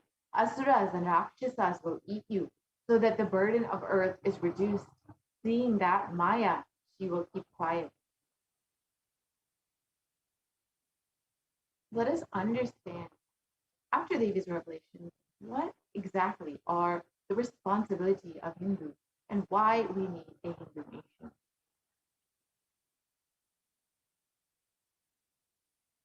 So Hinduism represents one of the most ancient, yet most progressive indigenous spiritual traditions with an open framework network that stands for global peace, vegetarianism, nonviolence, yoga, worship of nature, temple-based living, manifesting spiritual powers, and the inherent divinity of every living being. The Hindu nations were ecosystems where more and more enlightened beings could be produced, so that enlightened civilization could be kept alive in the grip and its great gifts offered to the world. So let us look at the reference for Hindu nations from the Hindu scriptures. The Hindu nation ruled by Bhagwan Rama, the Rama Rajya, was described in the Valmiki Ramayana. There was no widows to lament, nor was there any danger from animals, nor any fear born of diseases. The world was bereft of thieves and robberies. No one felt worthless, nor did old people perform obsequies concerning youngsters. Every creature felt pleased. Everyone was intent on virtue, turning their eyes towards Rama alone. Creatures did not kill one another. And the description continues. People survived for thousands of years with thousands of their progeny, all free of illness and grief. The trees were bearing flowers and fruit regularly without any injury by pests or insects. The clouds were raining in time, and the wind was delightful to the touch. Every caste was performing their own duties, satisfied with their own work and bereft of any greed. People were intent on virtue and lived without telling lies. All the people were endowed with the excellent characteristics. All were engaged in virtue. So you can just see from the description the prosperity and abundance and happiness that the people of the Ram Rajya, the kingdom ruled by Rama, experienced, and in the Hastinapur kingdom ruled by Yudhishthira was described in the Srimad Mahabharata as Devas granted rain to fulfill all wants. The world became free of all diseases. There was no hunger or thirst anywhere. There was no mental suffering. There was no one. Those without livelihood were given livelihood. There was abundance all around. There was no worldly worries left for anyone, and there was no cause for fear either. Happiness on earth was in fact greater than the heavens. And you can see again how beautiful this kingdom was. And the Hindu nations have contributed so much to humanity in the fields of enlightenment, health, medicine, art, science, technology, aviation, dance, music, clothes and jewelry, social systems, judicial systems, political systems, and legal systems. So how were our Hindu nations destroyed?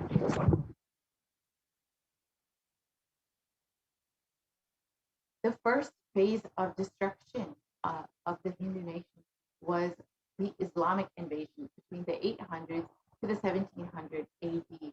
And this was the physical destruction of the Hindu civilization. And Will Durant, a well-known historian, has described that the Mohammedan conquest of India is probably the bloodiest story in history. The Islamic historians and scholars have recorded with great glee and pride the slaughters of Hindus, forced conversions, abduction of Hindu women and children to slave markets, and the destruction of temples carried out by the warriors of Islam during the 800 to 1700 AD. Millions of Hindus were converted to Islam by sword. During this period, millions more were raped and murdered and dismembered.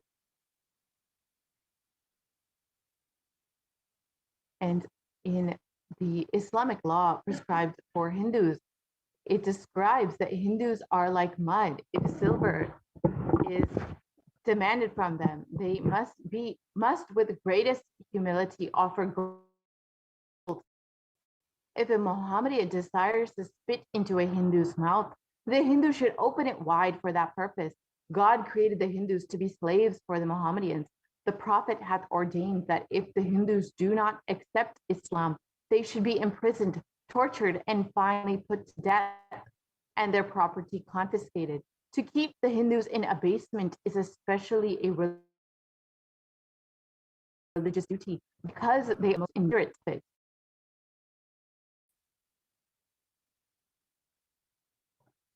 And during the Islamic invasion,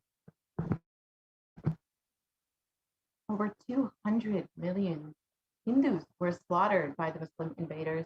Over 100,000 temples were destroyed, and over 1 million deities and sculptures were destroyed. And the description of this invasion, the conquering armies burned villages, devastated the land, plundered people's wealth, and took Brahmins and children and women of all classes captive, flagged with throngs of rawhide, carried a moving prison with them, and converted the prisoners into obsequious Turks.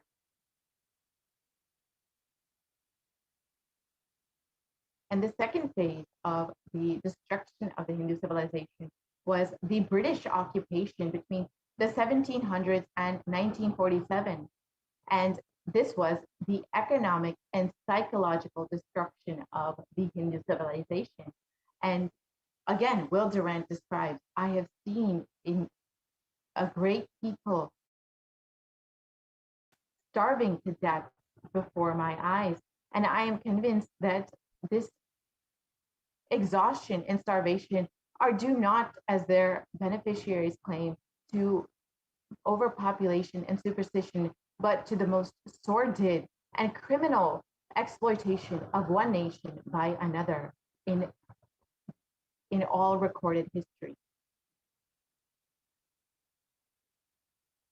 And during the British occupation, the British Empire used all possible means to destroy Hindu civil and cultural institutions.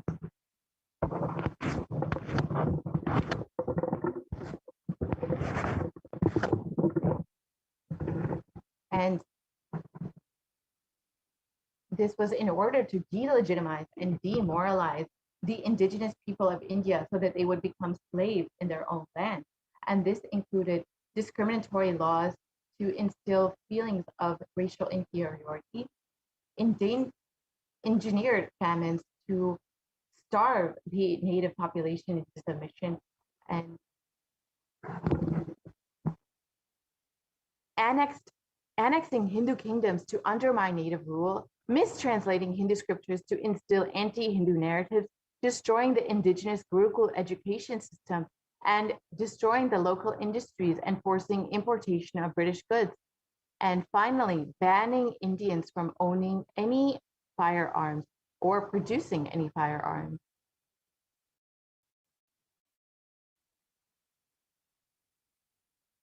And during the British occupation, over $45 trillion was looted from the Indians. Over 45 million Hindus died due to artificial famines and imposed poverty, and over 680 native kingdoms were usurped by the British Raj. And the Indian Parliament member Sashi Thurur described, sorry, we can go back to the last slide.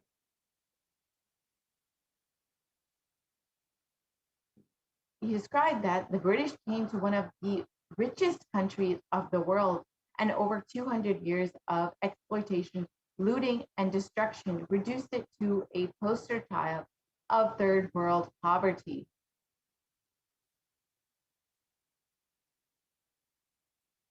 And the third phase was the secular India after independence, which is from 1947 to the present day. And this was ruled by brown faces, British attitudes, and policies toward Hindus. And in the words of the first Prime Minister of India, Nehru, what a disgusting and savage people we are.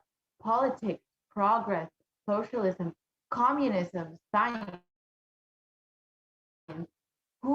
Where are they before the Black religious savagery? India can never be a Hindu republic. And this was one of the first leaders of the Indian country, and he had very clearly an anti-Hindu agenda. And we can continue on to understand some of the other opinions and ideas of the leaders of the nation.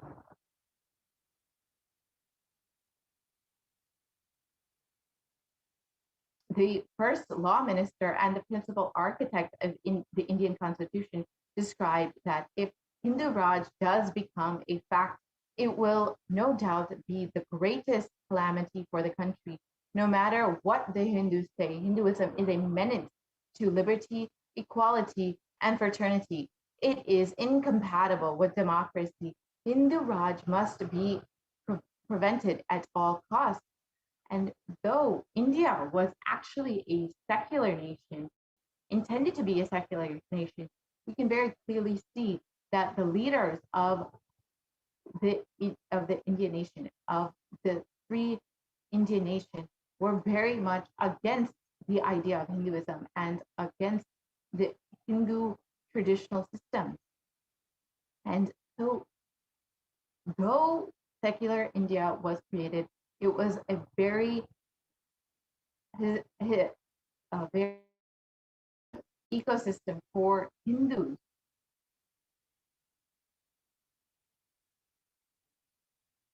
And space to be in secular India, the modern Indian legal system, academia, and media all systematically undermine, suppress, and delegitimize the Hindu institutions and culture.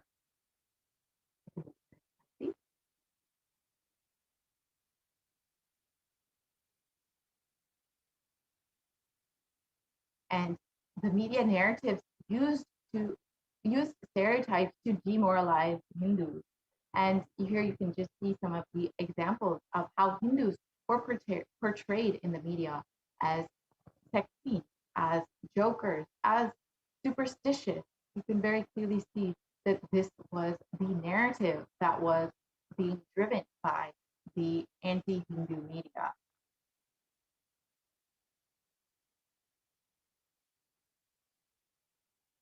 So let us understand why we need to revive the Hindu nation.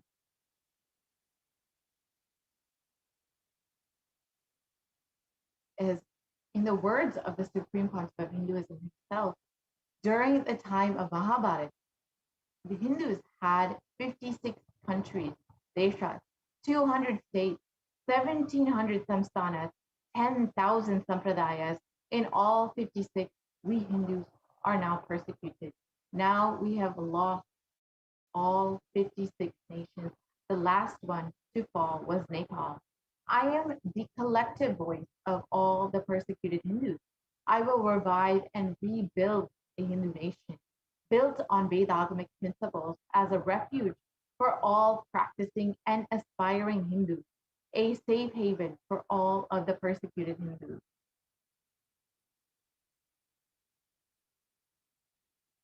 This revival of Kailasa, the Hindu nation, is for reviving this whole life of enlightened civilization and all the great things it has to offer to the world, bringing legitimacy to all the offerings Sanatana Hindu Dharma and sharing it with the whole world is the purpose of Kailasa, the Hindu nation.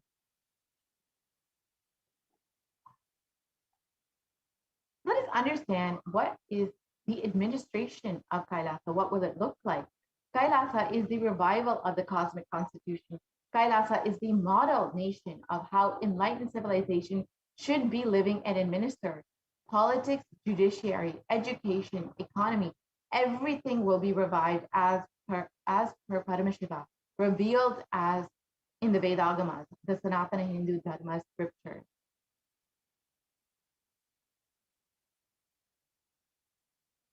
And as we know, being one of the most persecuted civilizations, Hinduism is on the brink of extinction, such that the next generation may know only about Hinduism through history textbooks. So what can we do to stand for Hindu civilization and all that it has offered to the world?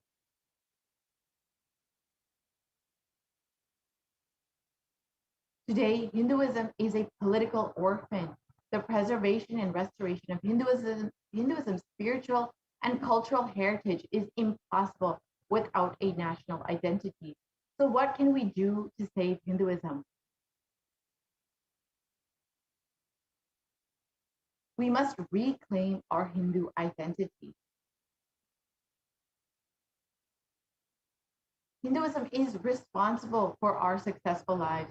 If you are healthy, wealthy, rich, successful, peaceful, happy, respectable, have a stable family life, have the best mental health, understand that Hinduism is responsible.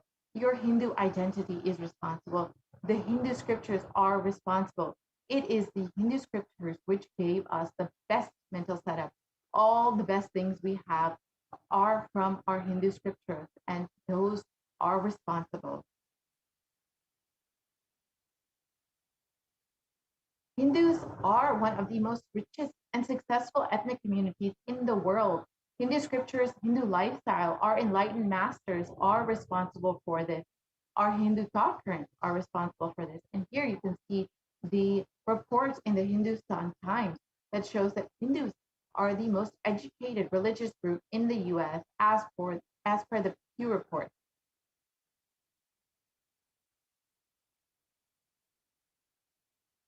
So let us reclaim our Hindu identity. It is not just the anti-Hindus being active that is responsible. It is the responsible Hindus being inactive that is responsible for this destruction of Hinduism. Let us now take the responsibility for Hinduism and let all the Hindus all over the world reclaim our Hindu identity. So let us understand the responsibility of Hindus as Devi has revealed.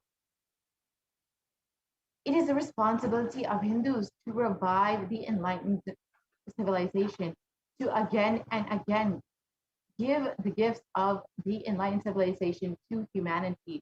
The revival of the enlightened civilization, the Kailasa, the Hindu nation, is the survival need of humanity. That is why Devi revealed that Hindus were blessed with the Hindu birth, the Uttama birth. So this is our responsibility to sustain and revive the enlightened civilization.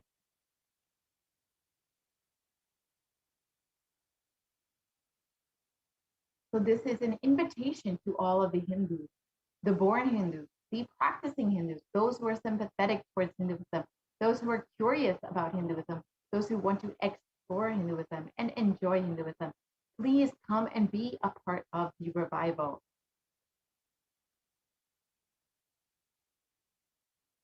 You can sign up actually at kailasa.org to become an e-citizen, to receive all of the benefits of Kailasa, to receive all the benefits of the only Hindu nation, and to enjoy and contribute to this revival of Kailasa. So you can sign up at kailasa.org to become an e-citizen and stay informed through all of our various social media platforms on Facebook, Instagram, Twitter, and YouTube. So now let us listen in the words of the Supreme Pontiff of Hinduism himself, why we need a Hindu nation, why humanity needs a Hindu nation right now. So let us listen to this video.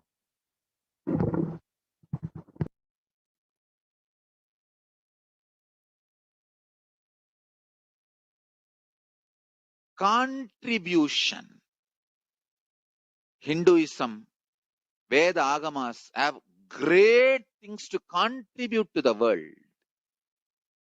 Like the great power manifestation science, the ancient culture and arts, the ancient lifestyle truths, the ancient medical practices and medicinal knowledge, the ancient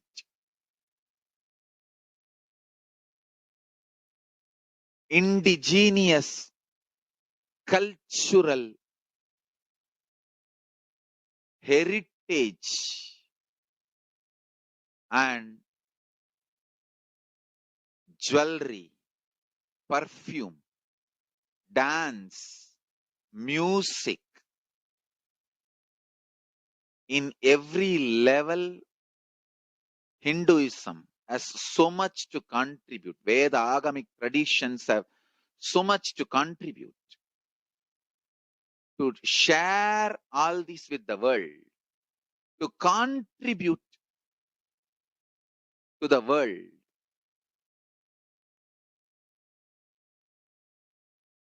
Hindus need to tell the world what they are contributing in every level. The brand of Hinduism itself is enriching and empowering and enlightening. Hinduism is all about enlightening the world. Empowering, enlightening, enriching the world. Contributing.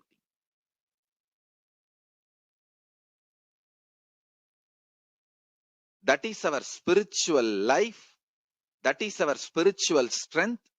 That is our spiritual core principle.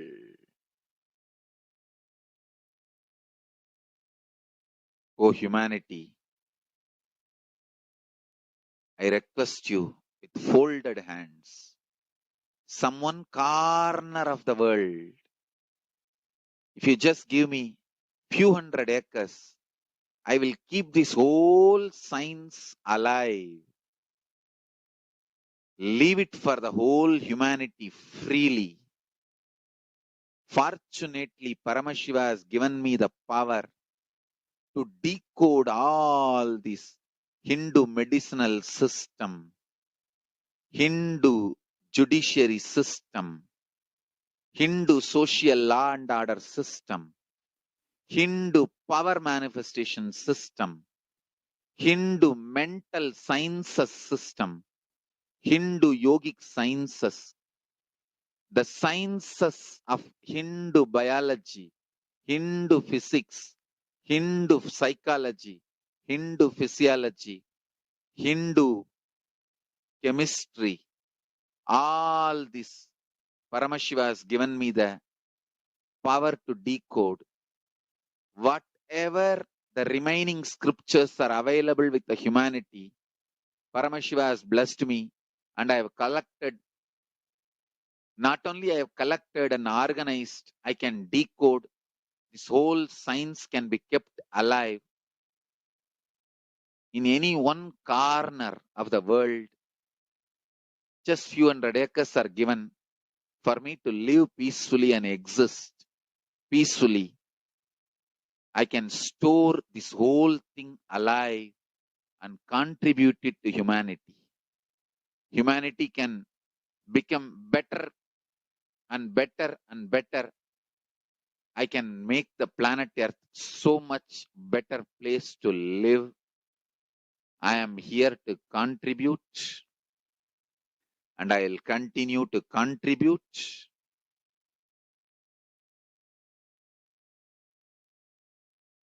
As long as I am allowed to live, I will contribute. I have collected all the remaining available scriptures, maybe 2 crore books. 2 crore means 20 million, I think, books on Hindu physics, Hindu chemistry, Hindu biology, Hindu physiology, Hindu psychology, Hindu law and order, Hindu social system, the power manifestation sciences of Hinduism, yogic sciences of Hinduism. I have collected, and Paramashiva has given me the blessings and power to decode. I have decoded and continuing to decode them. If the humanity, somebody is kind enough to give me few hundred acres in one corner of the world and let me live peacefully, I can keep all these scriptures there and go on sharing with the world, revealing this whole sciences to the world, and go on contributing. I don't need anything other than 1 cup of curd rice every day. That's all. A cup of curd rice per day over. I can go on be giving this to the world. I can add to the world. I can make the world better place to live. That's all I have to say.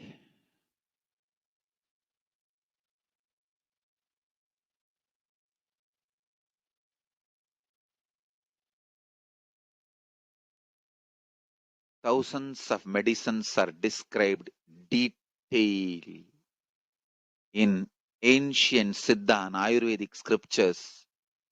Paramashiva has given me the power to decode them, read them, and properly translate and map them to the modern day human language. And I am ready to work 20 hours a day.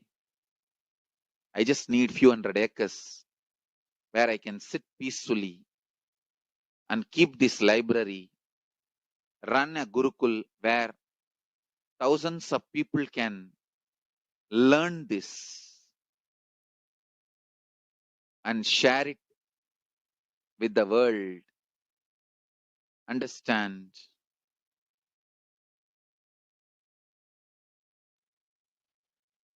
I am only interested in contributing.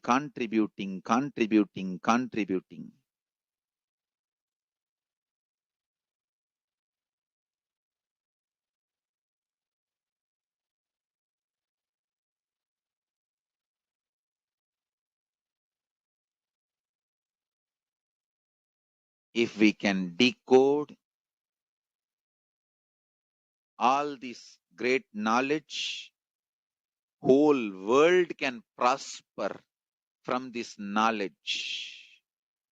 Whole world can enjoy from this knowledge.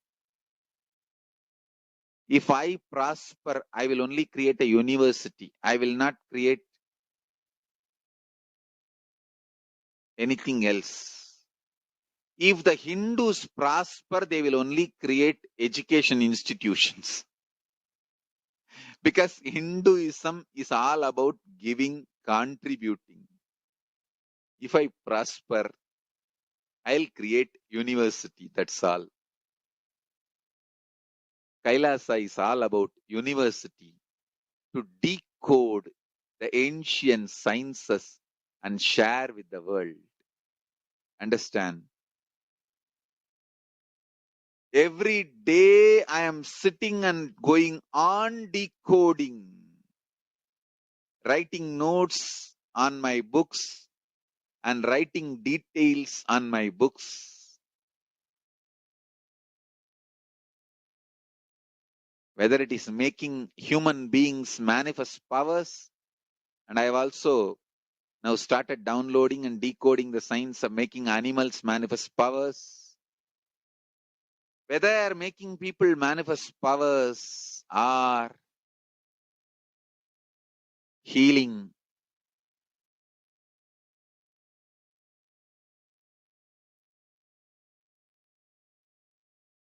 in every level, life is all about contribution.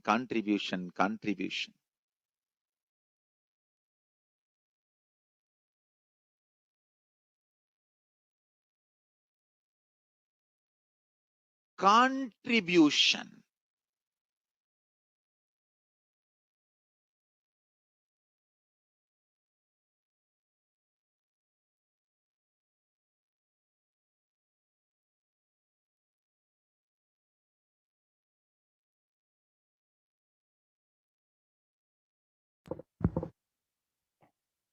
So now that we have understood why we need a Hindu mission, why the revival of Kailasa is needed, let us enter into this next segment where we will understand some of the offerings that we can make to Devi PARASHAKTI. We will, after receiving so much of guidance and blessings from Devi over the past several months, let us understand how we can show our gratitude for Devi, how we can receive her blessings and connect with Devi much more deeply. So we will be entering into this next segment where we will understand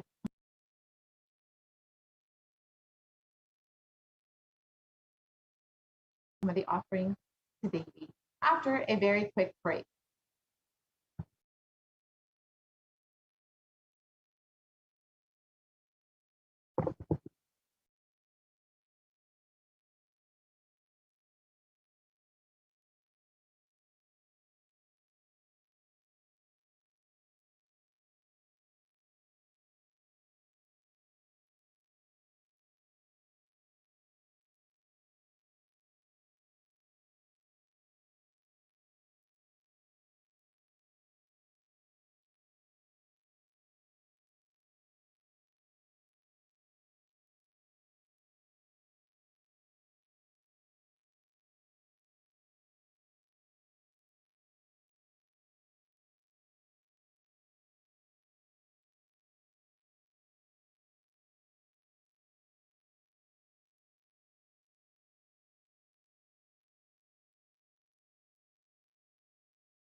Nityanandam, welcome back to our very quick break.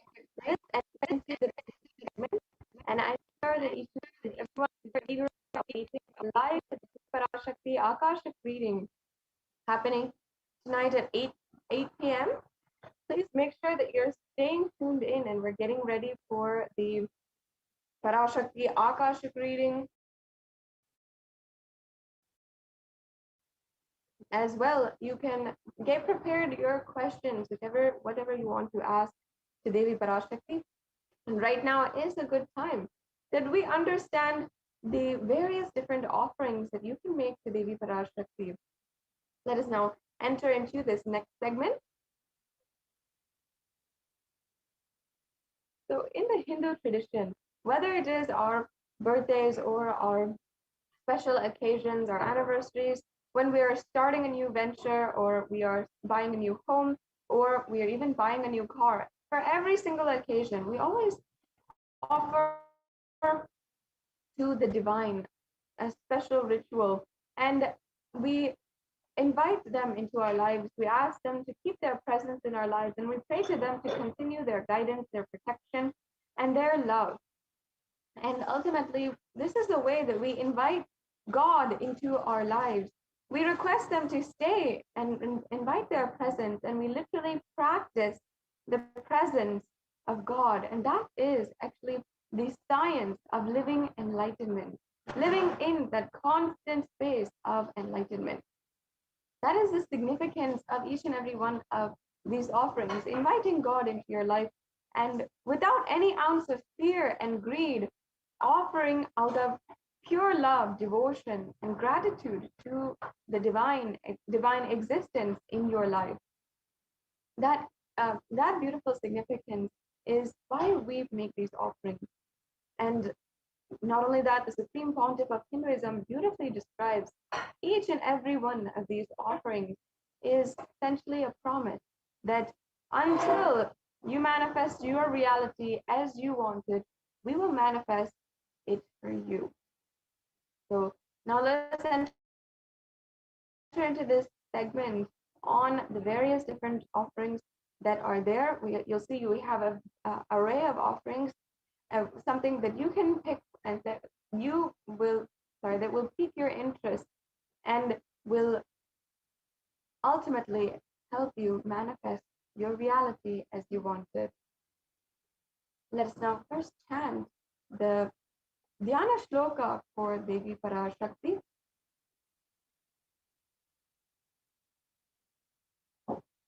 Indunibabeda karavahninayam syat pankajavaraabhaya japakshasarayuktam angahimabhushana vichitravasanam syat tungamukutojjvala manonmaniswarupam. And the English translation goes, moon-like face, holding the Vedas on hand, fire in eyes, with lotus flower gracing and blessing hands, in one hand with the japamala, beautifully decorated with jeweled ornaments in wonderful clothes, and a shining bright crown. Her name is Manonmani. And actually, Manonmani is the very form of Devi PARASHAKTI, which is seated on the lap of Paramashiva. The loving, compassionate form of Manonmani is the one we meditate on right now. We'll go on to the next Dhyana Shloka and we'll chant this next Dhyana Shloka. Dhyaye devim trinetram shashinivavadanam vedahastam dadanam savye padmam varadam apare chabhayam chakshamalam divyera parana vibhushitatamum brahmadi vipujitam devimeva manonmanim pratidinam kamatra dhatrim shubham. Yes. And the English translation means, I meditate on Devi with 3 eyes, glowing like a moon when holding the Vedas, the lotus embracing and blessing hand. She is wearing beautiful ornaments. She is worshipped by Brahma and other many gods, and showers auspicious boons for all actions every day.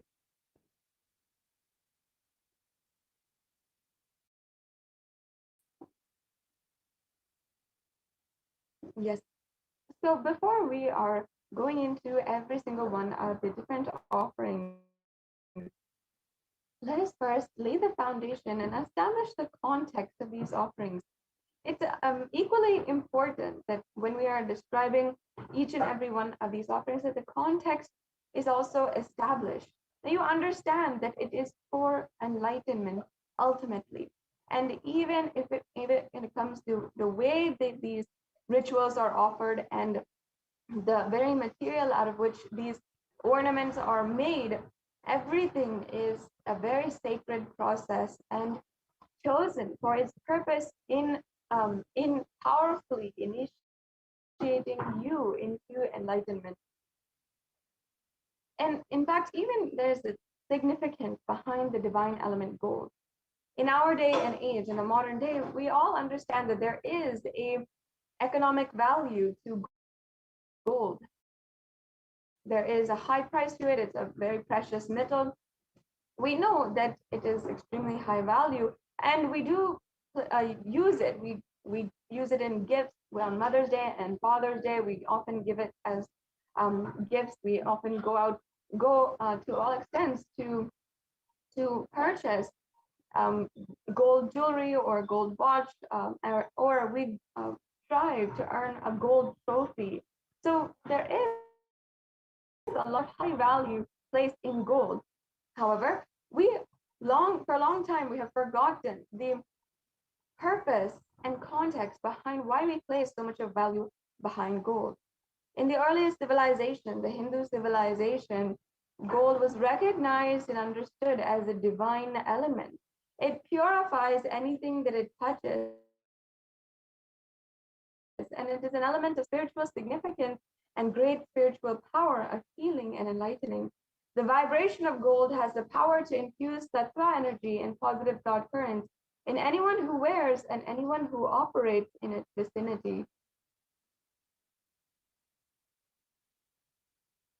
Gold is present in all scriptures, the agamas, the shrutis, the itihasas, the puranas, the smritis, in so many different scriptures. And in all the Hindu scriptures, it is abundantly displayed that gold is the most auspicious and purest metal, which purifies even the very being. In the Hindu civilization, everything was built in gold and exchanged in gold, and ritual feasts were even offered in gold bricks. When one was to be saved from life-threatening illnesses, gold was offered as a ritual fee. And gold was in abundance and used for weighing equivalent amounts of commodities, including cows. And kingdoms were built with huge doors of gold. The streets would have huge columns and huge archways made of gold. And horses and cows were also dressed in gold.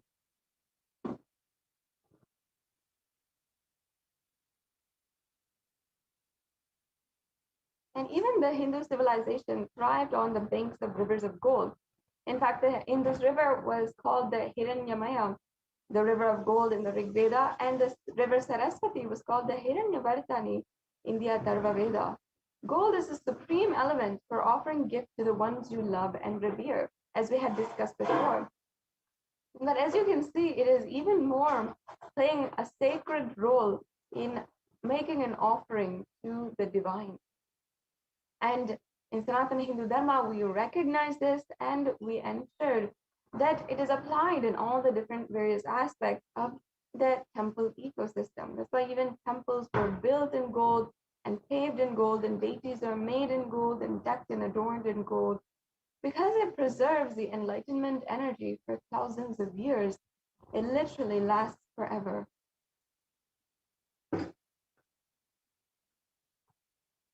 Yes. So now let us enter into the array of offerings that we have. You'll see that you have so many different offerings that you can choose from. There's no need at any point that you feel you might not be comfortable with any large amount, because there's always various different levels of offerings that you can make, which you are comfortable with and which you will offer out of your gratitude and your love for the divine. And let us now enter into the E-Hundi offering. This is the first offering that we have available for each and every one of you today. The E-Hundi offering is the offering of any amount. It's a general donation, and often we Hindus know the very sacred sentiment attached to the hundi, where anytime we go to the temple, either we are offering a few coins in the plate of the pujari or we're offering into the hundi. And it's always just a sacred sentiment where we are simply offering whatever amount that we want at the feet of the divine, requesting them to and offering our pure devotion, and that's all. And in fact, in the Lalita Sahasranamam, Devi PARASHAKTI is described as the adorer of devotion. And in this verse, it literally describes how she is the adorer of devotion. And now we're chanting the verse.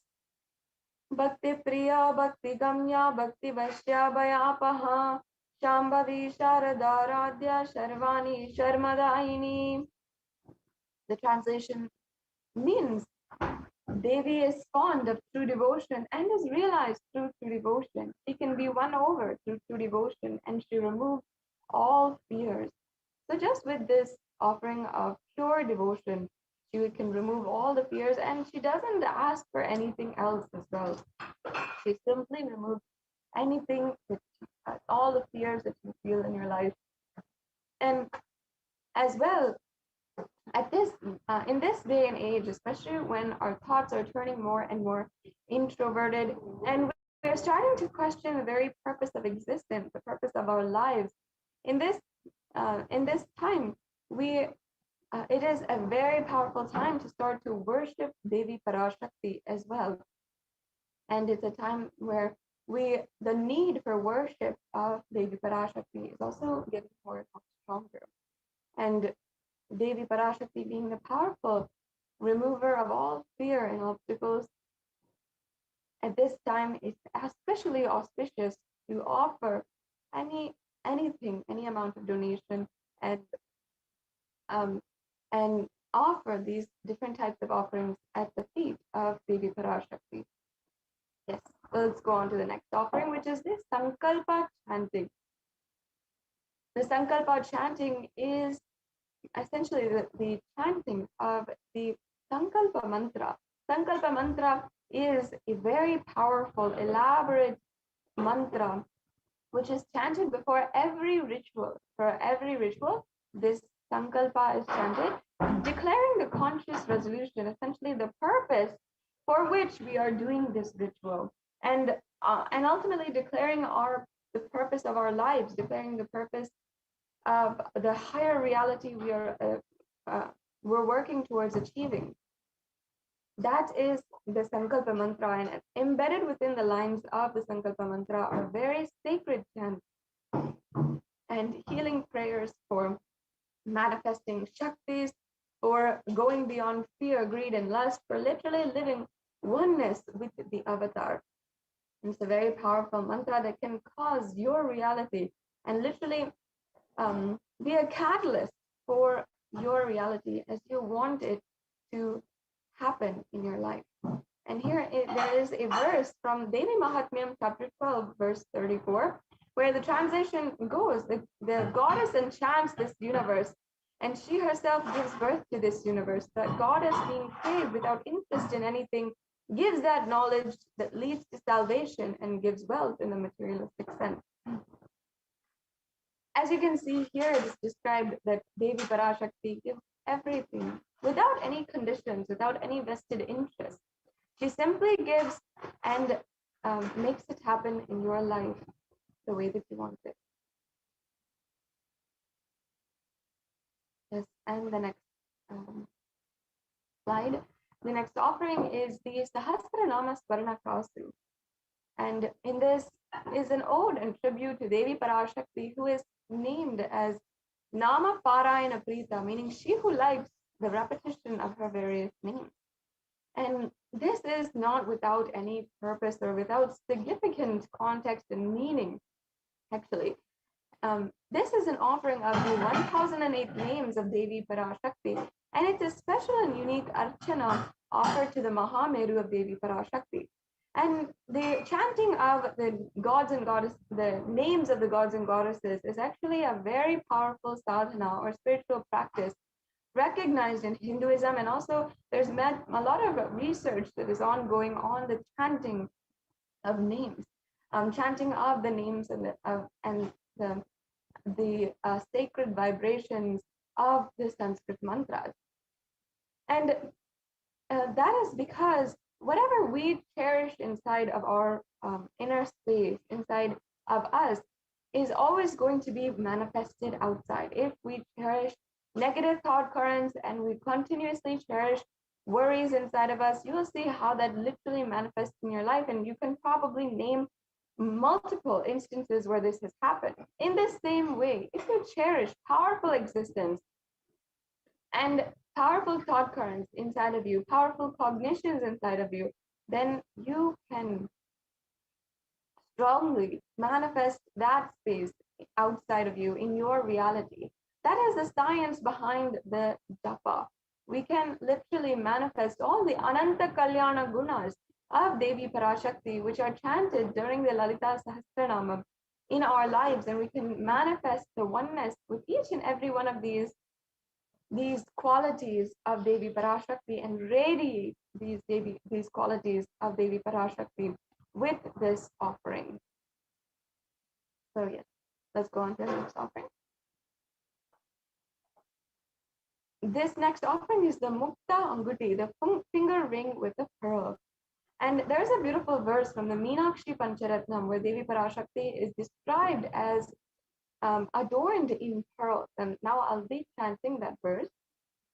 Mukta haranala sat kiritaruchiram purnendu vakra prabham chinchannu purikin kini manitaram padma prabhavasuram sarvabhita palapradam giri sutam vani rama sevitam Meenakshim pranatosmi santatamaham karunyavaram nidhim. Yes. And the translation goes, I bow down to the goddess Meenakshi, whose crown has garlands of pearls and face shining like a full moon, who wears anklets that are studded with gemstones and has small bells, who is shining like the splendor of the lotus and who grants all the wishes, the daughter of the mountain, who is worshipped by goddess Vani and Rama. I remain ever bowing to the goddess Meenakshi, the ocean of compassion. And here she is described as the ocean of compassion. And symbolically in Hinduism, the pearl is actually associated with compassion. It's a symbol for compassion. That's why Devi Parashakti, in her incarnation as Devi Meenakshi, is adorned in pearls. So she will literally bestow all of the compassion on all of her compassion on you, and you can be successful in all of your endeavors.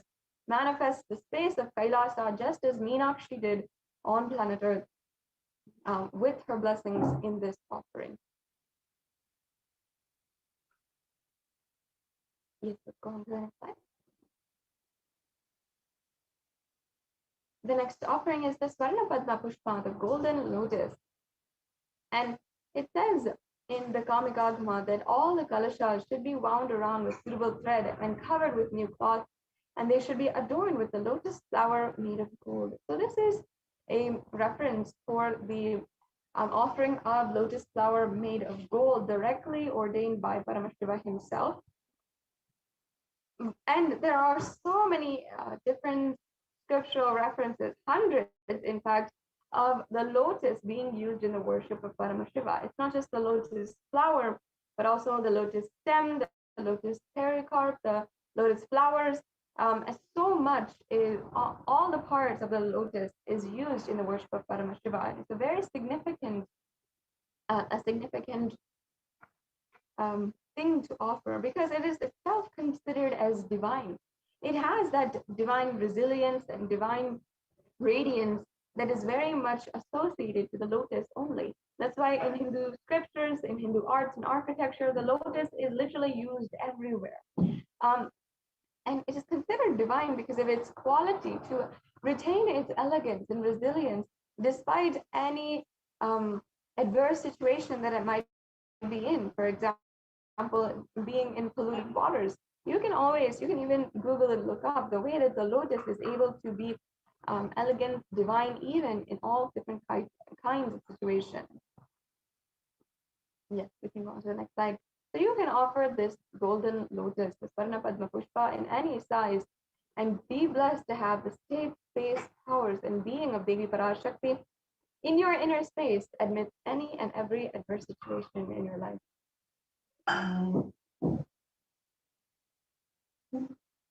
And the next offering is the Swarna Mehti, the gold toe ring. The toe ring has another significance in Sanatana Hindu Dharma because it is used to adorn the feet of Devi PARASHAKTI. And even all of the Hindu women upon their marriage are also adorned with this toe ring because literally Devi PARASHAKTI is invoked in the married woman upon her marriage. And in the ritual, she is adorned with this toe ring. And Devi PARASHAKTI herself is worshipped. Her very toes are actually worshipped and described in this following verse.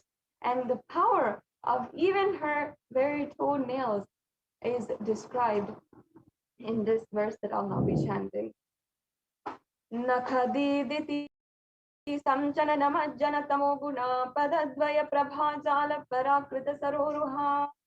And the translation goes, you whose brightness from toenails destroys the darkness of ignorance from the minds of your devotees who prostrate at your feet, you whose brightness from your 2 feet overpowers that of the lotus flower. So, as you can see, there's such a beautiful significance. Just the toenails of Devi PARASHAKTI need not the grace of the whole foot itself. Just her toenails is enough. You can literally be enlightened then and there itself. So you can offer this toe ring to Devi, adorning her sacred feet to be in constant gratitude for receiving her blessings and live powerfully, even in the most difficult aspects of your life.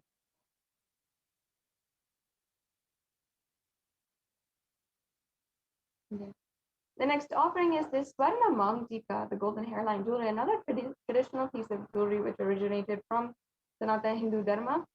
And the hairline jewelry goes from the crown center to the forehead and often maybe across the forehead and sometimes across the entire head itself. This is referenced from, again, the Lalita Sahasranamam, where Devi PARASHAKTI is described as Shraddha Sarabhi Varshini, meaning she who makes nectar flow in all of the nerves from the Sahasrara, she who gives a very pleasant experience of the ultimate. The Mangtika represents the nectar flowing from the Sahasrara Chakra. And for those of you who don't know, Sahasrara Chakra is the 1,000-petaled lotus chakra in the crown center of your head. So on the crown of your head, it is represented. And when it is fully open, when the chakra itself is fully in bloom, and that is when that energy center is powerfully working, powerfully open. And that is described in the scriptures as the experience of enlightenment itself. That is when the nectar overflows, and that is the bliss that you experience, the bliss that once again is described, the very pleasant experience of the ultimate. And so that is a beautiful significance behind the Mangtika, and why even all the Hindu women, irrespective if they're married or not, also even the Hindu dancers, everyone wear this Mangtika as a representation of that very sacred sentiment. So you can offer this Mangtika to Devi PARASHAKTI herself and receive the blessings of overflowing gratitude and the space of complete completion. Yes. Let's go on to the next offering.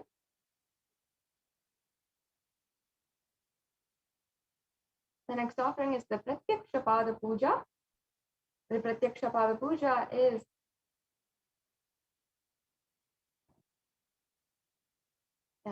the Pratyaksha Pada Puja is a very elaborate offering at the feet of the Devi PARASHAKTI and also the feet of the Guru. And in this offering, every different seva, every single offering that you offer is has such a beautiful context, and we can go for hours speaking about the context of the Guru Padaka Puja and the Pratyaksha Pada Puja. And it has so much of significance, especially as we are offering it to the Nijavatar himself, the very embodiment of the pure consciousness who is manifesting as Sarvadeva Devi Swarupa, the form of all of the gods and goddesses. And when we're offering it to the feet of the Guru, literally is the equivalent of offering it to literally the whole universe, all the 300 million gods and goddesses that are existent in Hinduism and recognized. And it has so much of significance as well in the Guru Paduka Stotram, as well as the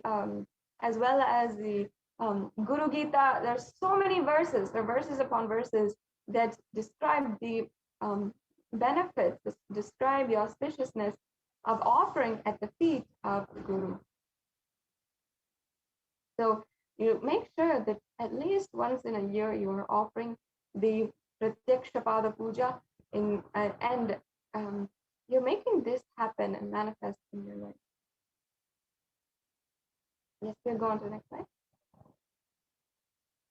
The last offering that we have available for each and every one of you is the Vastra Seva. That's the offering of the sacred cloth or the sacred adornment at the feet of Devi PARASHAKTI and the Supreme Pontiff of Hinduism. Yes. So now we can see a table summary of all of the different offerings. As you can see, there are 9 different offerings. We can go on to the next slide. There's 9 different offerings that you can, excuse me, that you can offer today, including the E-Hundi offering, the Sankalpa chanting, the Devi Sahasranama Kasu, the Mukta Anguti, the Swarna Padma Pushpa, the Swarna Metti, the Swarna Mangtika, the Pratyaksha Pada Puja, and the Vastra Seva. And as you can see, there are various different levels of each offering. So you don't have to feel in any way that you can't make a significant offering, because there's various levels. You can do what you feel is possible for you, and you don't have to wait, or you don't have to feel, oh, I cannot make these offerings right now. In any way or form, you can make an offering, and you can start also working towards making more substantial offerings if that is what you desire. Yes, so now let us come to the quick 3-stage process for making the payments and making these offerings happen in your life, making you manifest the ultimate oneness through these offerings. So the first stage is basically a pre-stage where if you are interested in making these offerings, if you want more details, or if you need help in manifesting, you can go to tiny.cc/bhavasamadhi and you can fill out this form and ensure that you are filling out this form in order to make your intention through this registration form. And basically, you'll be able to get all of the details for further offerings when the new opportunities are opening up. And there's always some way that you can make an offering, and when the new festivals are happening as well, so that you can plan for making a very substantial offering that you want to do. And as well, if you are ready for the payment today, if you'd like to make a payment and make this offering, register for yourself for the offering, then you can go to tiny.cc/Devi-offering. And in this link, you will see basically a standard donation way where you can select the offering that you want to make. You can add that to your card, and you can proceed to review your card, and then you can input your payment details, your credit card information. There's various credit card types that are accepted, and your credit card or debit card, and then you can submit that form. And that's a very simple 3-stage process, very few clicks involved for making the payment. Then after the payment, the last stage is to ensure that you are filling out the Sankalpa 2021 form. This is the form for ensuring that the details for the puja are taken down, and all the names of yourself and your family members are chanted during the puja. So now this brings us to a conclusion of this segment today.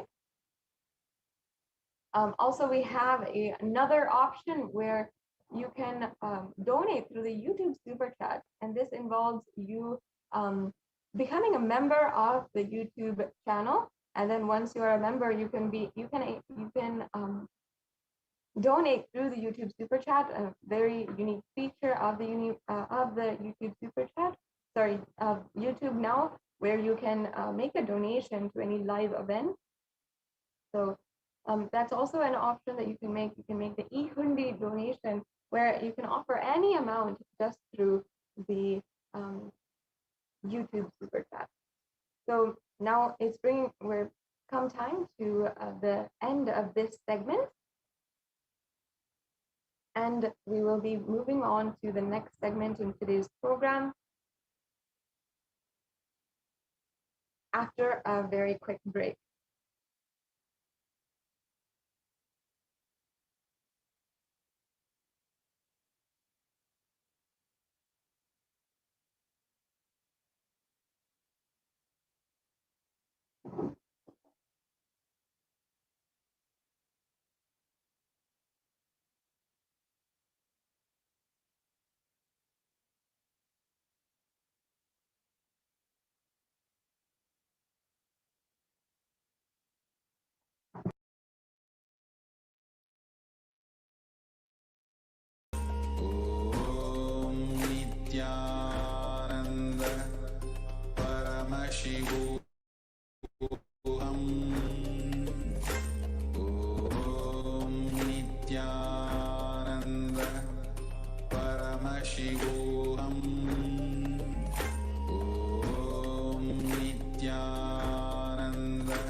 What I mean by the word e-Kailasa, listen intensely. Enlightenment ecosystem, literally enlightenment itself, in your own home, wherever you are. If you cannot come to Kailasa, it's okay. Kailasa can come to you. Kailasa coming to you is e-Kailasa.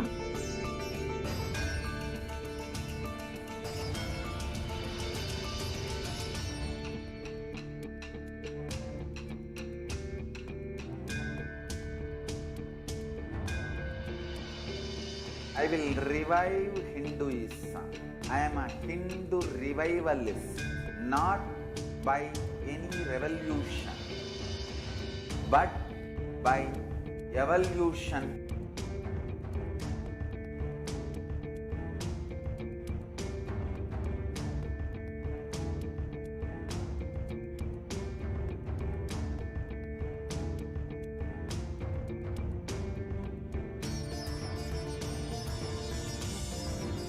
And setting model communities.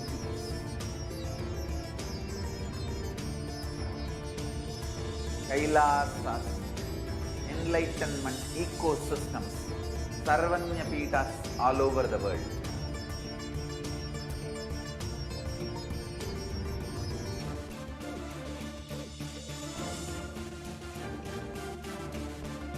All powerful cognition, knowledge, only when you live power manifestation and possibilities manifestation happens.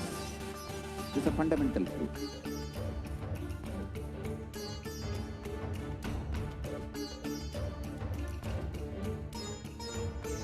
Hinduism cannot live exclusively as one sampradaya. No.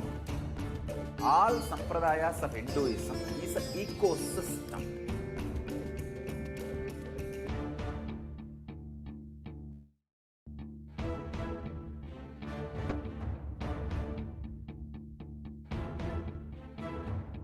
So don't keep quiet thinking that if one sampradaya is attacked, only that sampradaya is going to be affected. All of us are ecosystem.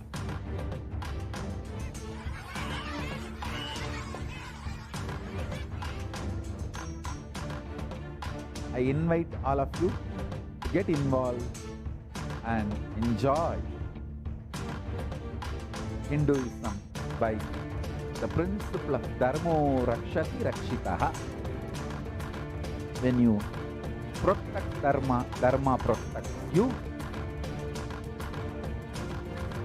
You will make the whole planet flourish spiritually. The spiritual prosperity will happen to the whole planet. We all have to coexist together.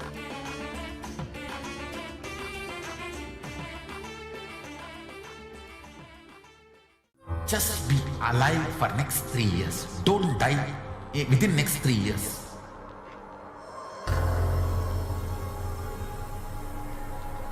Just don't die within next 3 years. Be alive. Somehow be alive. I'm working sincerely. I will reach you somehow.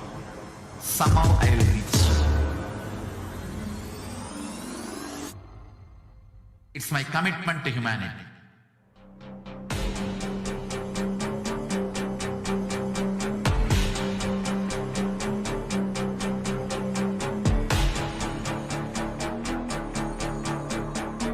Just don't die within the next 3 years. I will reach you wherever you are, whichever corner of the world you may be. I will reach you with enlightenment. You manifesting the space, state, powers, being, Paramashakti. It is possible, and it is possible for you.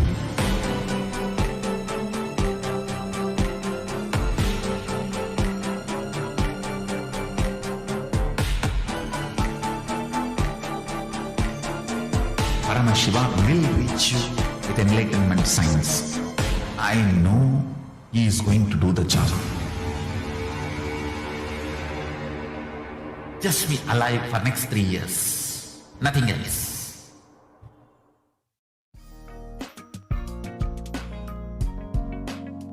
We get you health. We get you ability to build beautiful relationships in your life. We get you direct spiritual support, and we make sure you become wealthy.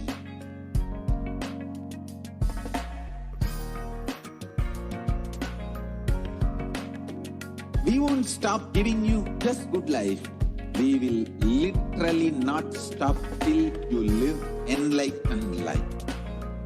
Manifesting the state of Paramashiva, space of Paramashiva, powers of Paramashiva, being of Paramashiva.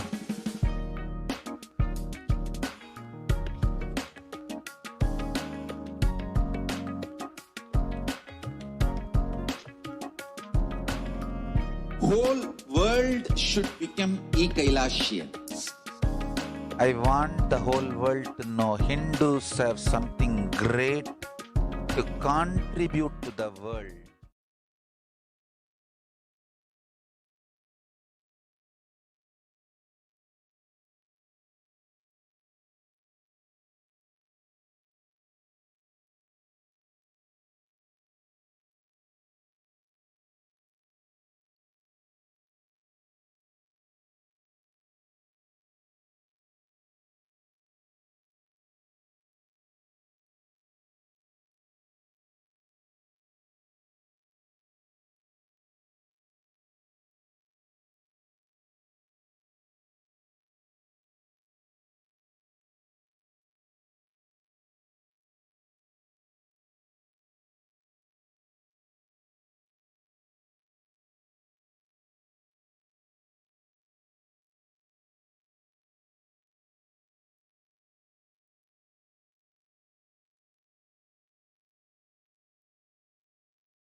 48.2, and adults age 25 to 49, 48.9, and adult ages 50 to 64, about 39.1%.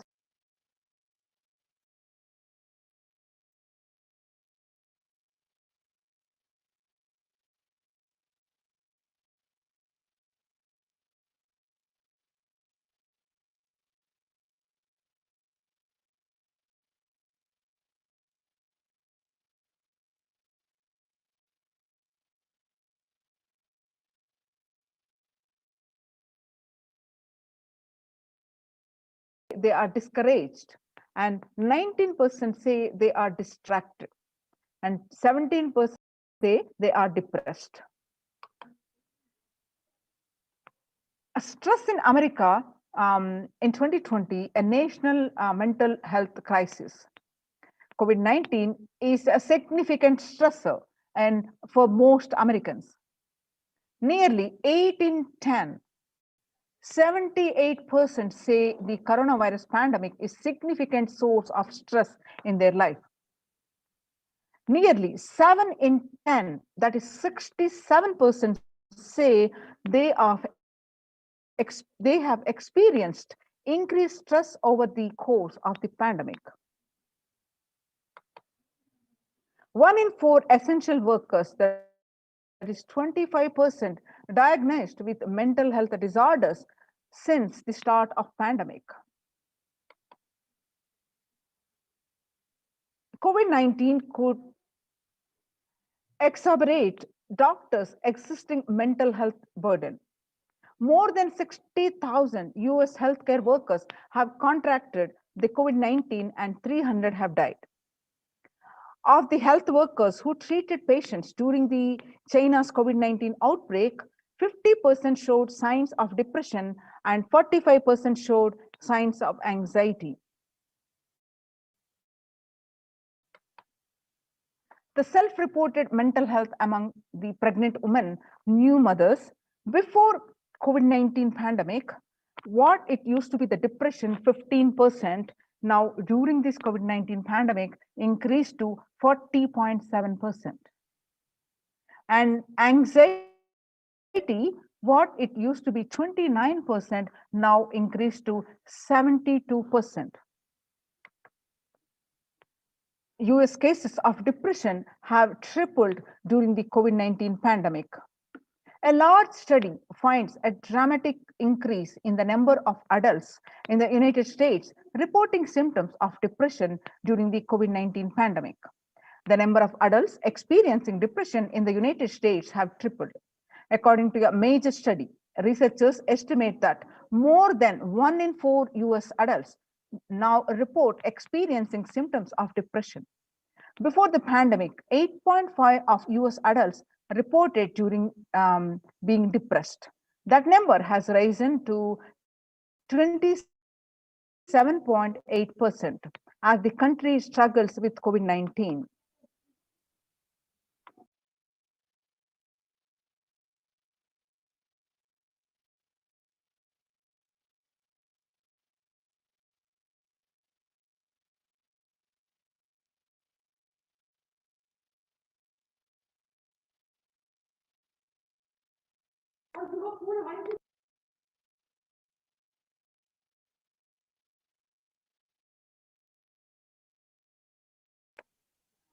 Young workers hit the hardest during the workplace burnt out responses. Ages 22 to 25, 89%, and ages 26 to 37, ages 83%, and 73% report amongst the ages between 38 to 54, and 62% are say about the age range 55 to 74. Kailasa's Department of Enlightened Civilization presently now the contributions from Kailasa's Department of Human Services. With the blessings of the Supreme Pontiff of Hinduism, let us understand the contributions from the Kailasa's Department of Human Services. Kailasa Department of Religion and Worship Department of Human Services, and each of Kailasa's temple ecosystems consider the right of happiness to be the highest fundamental right of all humans. In fact, all beings. The ultimate goal for Hinduism and Kailasa, led by the Supreme Pontiff of Hinduism, Jagadguru Mahasannidhanam, His Divine Holiness Bhagwan Nityananda Paramashivam, is the material and spiritual well-being and prosperity of humanity. Kailasa is a place where everything related to superconsciousness is revived. All the sampradayas, that means traditions, all the spiritual ecosystems created for enlightenment will be revived and established in such a way it never gets lost again. They are forever serving the humanity. Now let us see how the Supreme Pontiff of Hinduism revived the Kailasa's ecosystems across the world over two decades. You can see the glimpses from the photos now.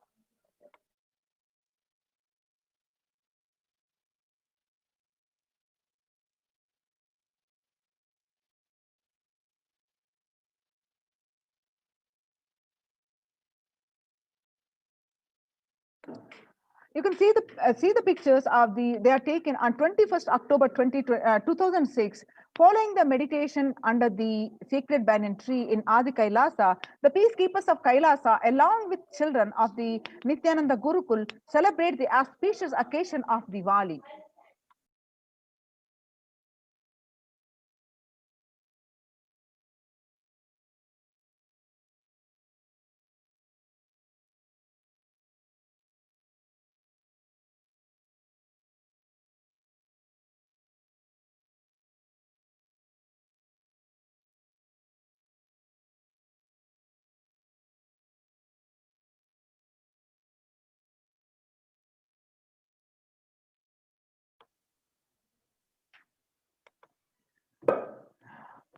The peacekeepers of Kailasa and participants of the Paramashivoham meditation workshop take part in the celebrations of a traditional flag hoisting ceremony.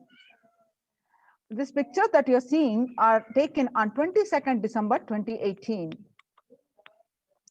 The Supreme Pontiff of Hinduism conducting the Nityananda Spurana Convention, which is also called the Libliss Program Level 2, a meditation workshop on 14th December 2006. You can see the Supreme Pontiff of Hinduism himself conducting for thousands of people. And you can see the pictures from Chennai, India, where the Supreme Pontiff of Hinduism himself conducting the Nityananda Spurana Convention, which is also called the Libliss Program Level 2 at St. Peter's Engineering College for thousands of devotees in India. This picture is taken on 17th December 2006. The peacekeepers of Kailasa and the Supreme Pontiff of Hinduism embark on the Himalayan Yatra, the traditional sacred pilgrimage to the Himalayan mountains, and up to the river Ganga. This picture is taken on 26th May 2006.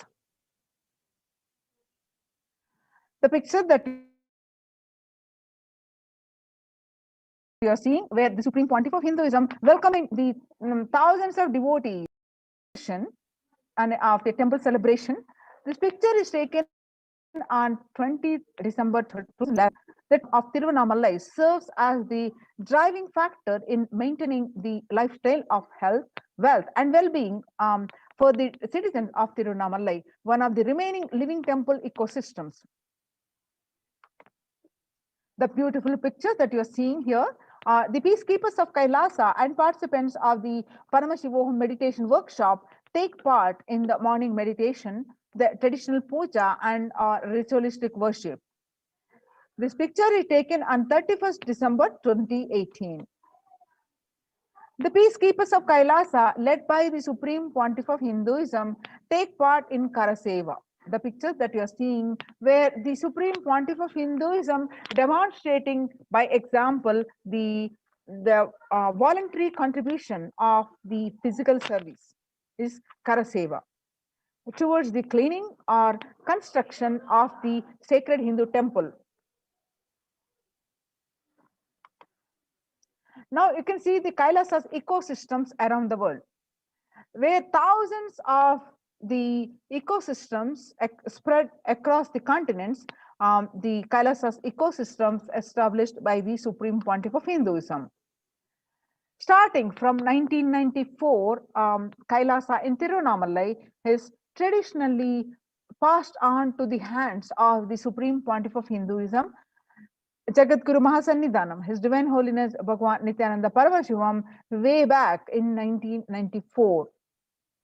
The right most picture that you're seeing is taken in the year 2017. The Adhinam in Kailasa in Tirunamalai receiving the visitors and delegates for the Kalpataru meditation workshop and Shivadiksha. On 11th March 2017, the pictures that you are seeing are taken in Kailasa in Tirunamalai. Thousands arrived to celebrate the enlightenment ecosystem and to traditionally meet the Supreme Pontiff of Hinduism. Now, on the Western Hemisphere, the Kailasa in Los Angeles, California, United States of America, as a 25,000 square foot temple complex housing 80 plus deities, it is one of the largest Hindu temple ecosystems in the West. Now you're seeing the picture. Columbus, Ohio, the first temple established by the Supreme Pontiff of Hinduism outside of India. The temple physically came to life in just 9 months. The chief presiding deities of this temple are Nityanandeshwara Paramashiva and Nityanandeshwari Paramashakti. The deities are 7 feet tall granite weighing 6 tons, and their divine faces have been directly hand-carved by the Supreme Pontiff of Hinduism. Now, the pictures that you're seeing are from the Kailasa in Seattle, Washington, housing the blissful dancing form of Ganesha and the largest living Nataraja deity outside of India. The Kailasa in Seattle is also known as Chidambaram of the West.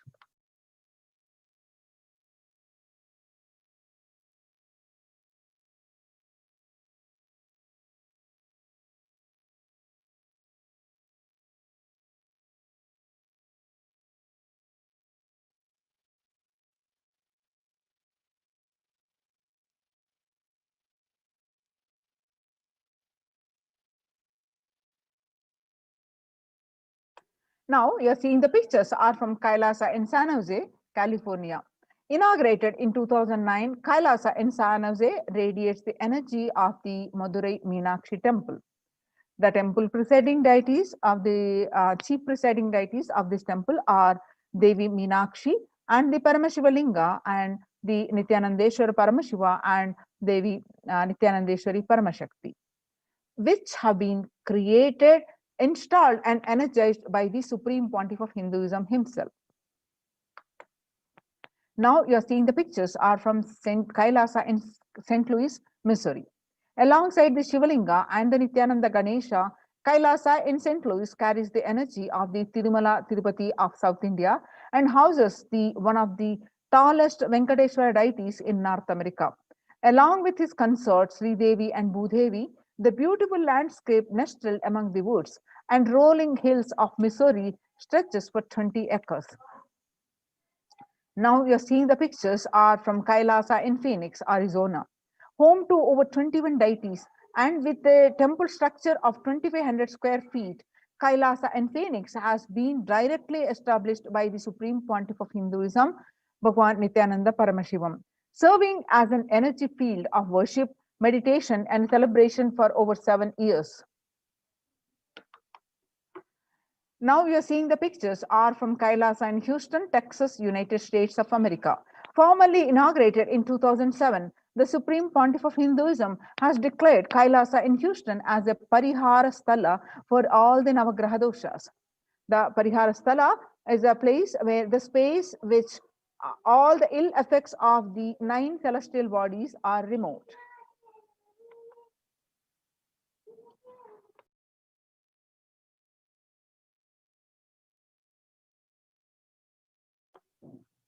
Kailasa, now you're seeing the pictures are from Kailasa in Toronto, Canada. Inaugurated on July 2011, Kailasa in Toronto is the only Hindu temple in the West with all the 63 Nayamanas and 18 Siddhas residing as deities. The temple deities here are seated exactly as they existentially preside in Kailasa around Paramashiva, the primordial deity of Hinduism. Nayamanas are the most endearing, the notable saints of Hinduism. Siddhas are literally meaning the accomplished, perfected ones. Now we are seeing some more pictures of Kailasa in Toronto, Canada. Active and alive from 2011 onwards, Kailasa in Toronto has been blessed to radiate the super consciousness energy of Kailasa. This temple ecosystem goes on providing various temple services to the community, such as Annadan and traditional Hindu ceremonies. Now let's understand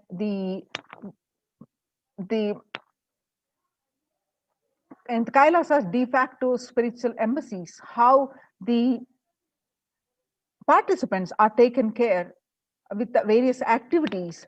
Now let us see the morning spiritual routine and enlightenment ecosystem, how the morning spiritual routine helps the participants and one and all on this de facto spiritual embassies. Before that, how Devi revealed how one why one needs to join these Kailasa de facto spiritual centers. On 12th May 2021, Devi revealed to the Supreme Pontiff of Hinduism that I came as Nija Avatar. I am blessing you. Listen, people, listen. To do good to all of you, I have taken the form of Nityananda and came down as the Nija Avatar. People of India, listen, carefully listen. Time after time, Bharatam is Jnana Bhumi, where enlightened beings comes.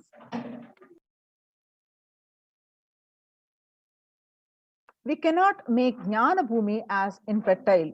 Enlightened beings have to come. They have to live and it has to flower. Few hypocrites, because they are stuck in delusion,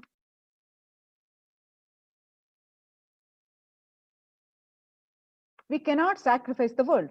Cosmos cannot be destroyed. The ship I did to save the cosmos from being destroyed, that is called Adi Kailasa. The ship I did to protect beings from Pralaya in Adi Kailasa, because of conspiracy of Drohis and enemies rule, the captain has to leave the ship.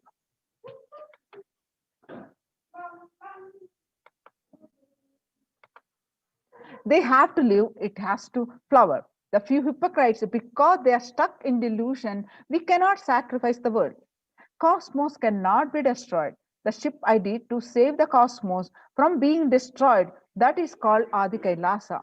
The ship I did to protect beings from Pralaya is Adi Kailasa. Because of conspiracy of Drohis and enemies rule, the captain has to leave the ship. Before 12 years, knowing the great deluge that is going to happen, all Aushadas by this Guru Purnima, that Jnana Rasavadam, Navapashana is going to flower. Allow people to come and take dip in Navapashana flower. People, whoever comes and dip in Vaidya Sarovar, they will not have death. They will not have corona. Crores and crores of people will come in time. Every day they will take a dip in the Ananda Lingam. On 30th May 2021, Devi continued to reveal that listen well to my words. For India, I may ship as protection the Nityananda Navapashana Lingam in Vaidya Sarovar. Go to Adi Kailasa, O Indians, listen. All those regretting losing Nityananda Nija Avatara without confusion and without talking, just as a lip service, go to Adi Kailasa. Scores of people will come there looking for help, Navapashana water feast and medicine, to get health and protection and enlightenment. To protect India from great destruction, I, PARASHAKTI, made this huge ship. Even if captain is not there, ship is there. When the first world countries closed their borders during a massive global emergency, Kailasa has opened its doors to all without exception. Now, how in these participants of the Kailasa's de facto spiritual centers are doing the morning spiritual routine to get health, wealth, and joy and bliss. The morning spiritual routine is the fuel to reach Kailasa. Morning routine and the chemical changes it brings in you, and the healing it does in your system, and the biological rhythm it sets in your system, all of them are very important. It is an important fuel for you to experience the multiple dimensions of the universe. The spiritual routine and integrity to spiritual routine initiations are completely private, personal between you and me. The members of Kailasa's protective, preventive, multi-layered quarantine initiative take part every day in the morning spiritual routine here in Adi Kailasa Sarvajna Peetham. The morning spiritual routine consists of the Nityananda Yoga, the Panchakriya, Nitya Pratyaksha Paduka Puja, Kashayam, the herbal drinks, and the Nitya Satsang by the Supreme Pontiff of Hinduism. Every day, tune your morning spiritual routine makes and tune your biological clock to the spiritual practices, because the chemistry that you enjoy inside matters, that decide the kind of plane of the universe, dimension of the universe you are going to experience. Kailasa or Patala. Kailasa is the place where Paramashiva resides, the highest abode, and Patala is the lowest abode where demons live. Swarga or Naraka. Swarga is the heaven and Naraka is the hell. Morning spiritual routine is the direct path to Kailasa. The Supreme Pontiff of Hinduism says the persons who is in love will wait to spend time with the beloved. If you are a seeker, you will be waiting for these 5 hours every day, because that is the time you get near what you are seeking. A person who is in love will be waiting to spend time with the beloved. A person who is seeking will be waiting to spend this 4 hours, because this is the time you get closest to what you are seeking. Your seeking takes shape into the system. When your beloved comes near you, if you are tired and love is gone and dead. During this morning 4 hours, if you are bored, your seeking is dead and gone. You need to thorough overhauling inside you, and you need to ask yourself that, and you need to question many of your answers. You need to bring pure questioning back to your life. The morning everyday yoga, when you do the yoga, you experience your entire body becoming Amrita Sharira. The Amrita is the nectar and the Sharira is the body. So Amrita Sharira is the body filled with the nectar. It becomes an ecstatic body just by the air, without any external touch.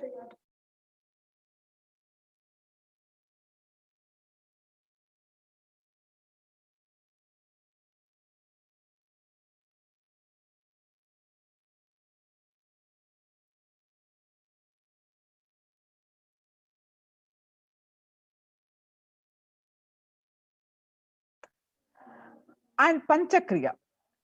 The Panchakriya involves the 5 powerful processes to remove toxins and impurities from the system.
The Panchakriya involves 5 powerful processes to remove toxins and impurities from the system. Just like how we take a shower every day to clean the external parts of our body, Panchakriya is a powerful cleaning process which cleanses the internal organs of our body, keeping it cool. These techniques not only cleanse our body, but bring peace and balance in our mind and lightness and bliss to our being.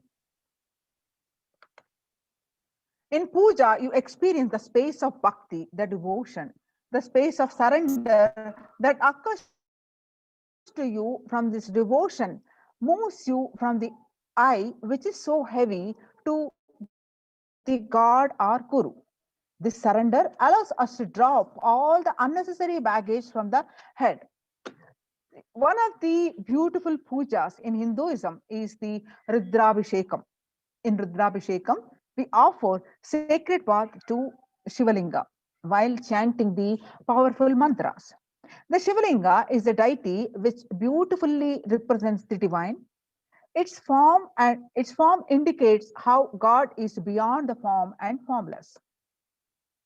In puja, we sit down and connect with God by performing the Rudrabhishekam. O Sadashiva, O God, I know you are the source of everything. You are everything and you are in this Shivalinga and you are in this body, and let me connect with you. Let you reveal yourself to me. When we sit in that power, when we sit with that context and do the action of Rudrabhishekam, we experience Bhava Samadhi. Only in Bhava Samadhi can give us the higher taste and higher joy in life. Rudrabhishekam is a beautiful ritual which allows us to experience the Bhava Samadhi of Shivoham, that I am divine. Morning spiritual routine makes you manifest Shaktis and the spiritual powers. The Supreme Pontiff of Hinduism says, routine for 5 enough. You will have Vak Shakti. The Vak Shakti is whatever you say will become reality. All Shaktis manifesting in you. Because all the obstacles for manifesting Shaktis, the tiredness, boredom, pitta, fatigue, everything will be churned out in that morning 5 hours.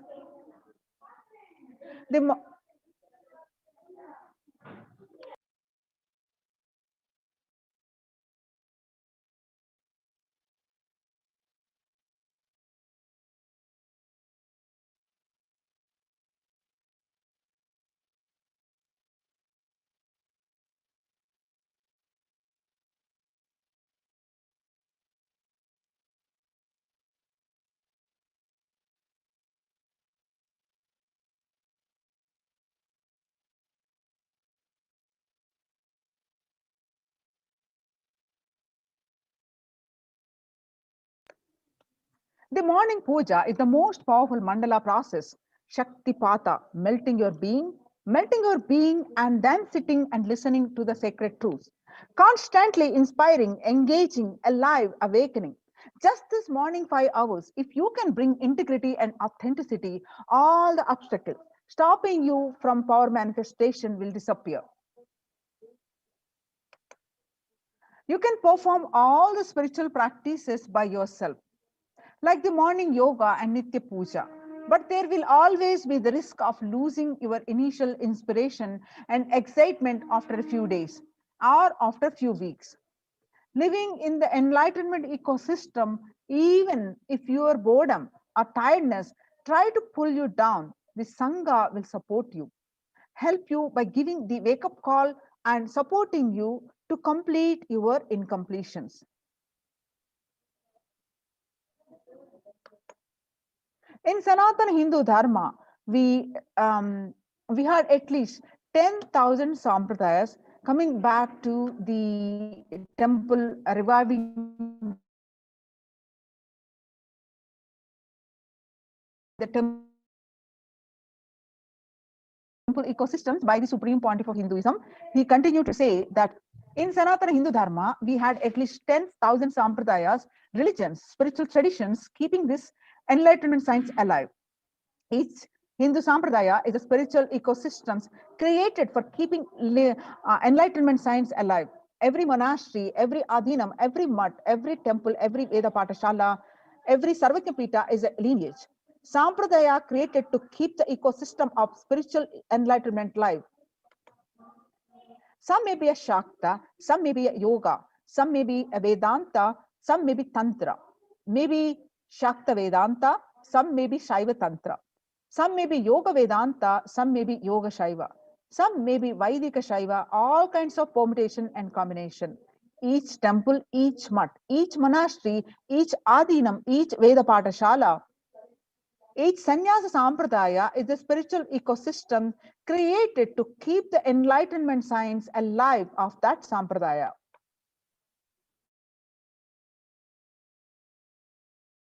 Now, having understand how the Supreme Pontiff of Hinduism has revived the Kailasas ecosystems, which are now, many of these are the Kailasas de facto spiritual embassies of the protection from the COVID.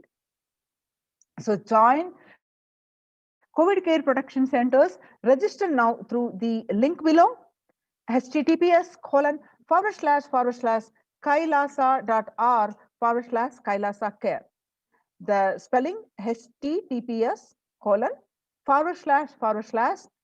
kailasa, KAILAASA,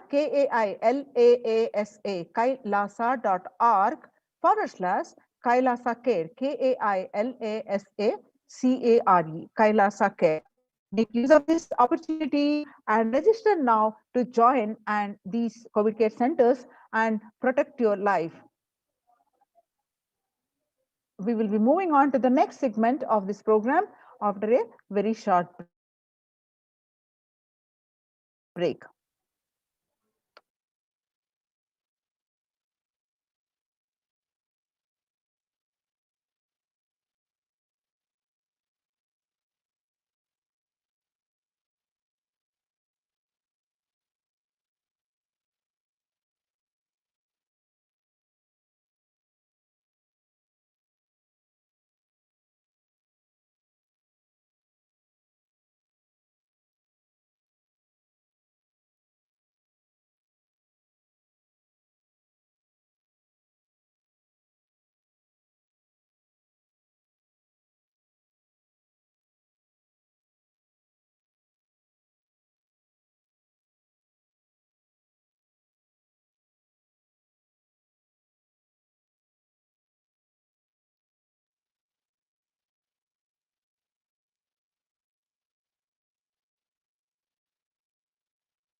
Nityanandam, welcome back to all the viewers. We'll now be entering into the next segment of today's program, and I'm sure every one of you is getting ready for the Devi Darshan, the Devi PARASHAKTI Akashic reading.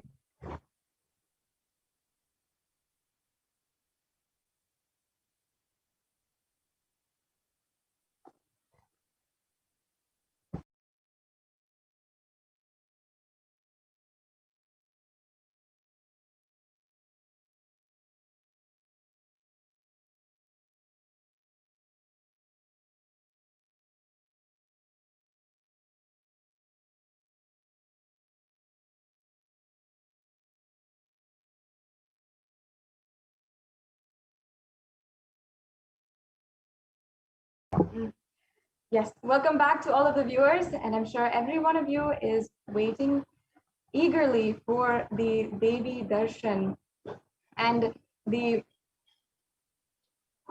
Devi PARASHAKTI Akashic reading. I'm sure many of you are preparing the questions that you'd like to ask, the healing prayers that you'd like to ask, and everything. And so as well, you can ensure that you are sharing this program with all of your friends, family, and in YouTube, in Instagram, Twitter, and Facebook. You can also get ready to ask your questions during the live Bhava Samadhi Darshan. Now, we're going to be understanding next the various different revelations that Devi PARASHAKTI has given previously as guidance for the whole humanity, and has given us guidance for the whole humanity, especially during these extremely strenuous times, the COVID pandemic ongoing, so much of social upheaval, and so on and so forth. And the truth is that humanity is still undergoing the effects of what is recognized as the cosmic deluge. What is the pralaya in Hindu history? Thousands of deaths due to global pandemic and emerging fungal epidemic, along with the record numbers of natural disasters, have taken a huge toll on humanity's collective psyche, leading to increase in poverty, malnutrition, depression, and mental health issues. And we're seeing this all over the world with devastating numbers. And we have to ask ourselves, what caused this? Who is the source, and how could we have avoided this? What is the solution? In this segment, we will be going through an analysis and understanding of Devi PARASHAKTI's revelations on the cause and solution for the pralaya, this cosmic deluge.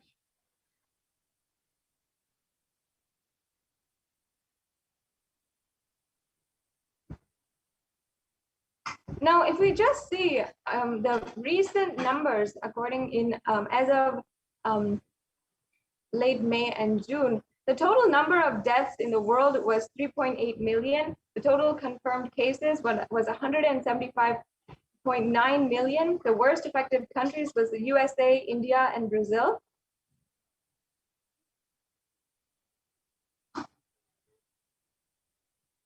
And if we see in India, the number of COVID cases is now shockingly more than 300,000.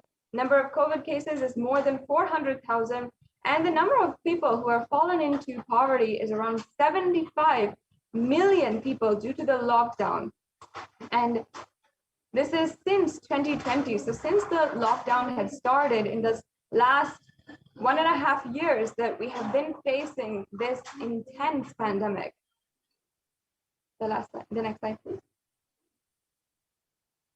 And not only that, we are seeing a rise in suicide and depression in India as well, with 6.5% of the population suffering some form of mental illness, also with a suicide rate of 10.9 for every 1 lakh people. Suicide is one of the biggest causes of death in the age group of 15 to 24, and the average suicide rate in India right now is 10.9 for every 1 lakh people.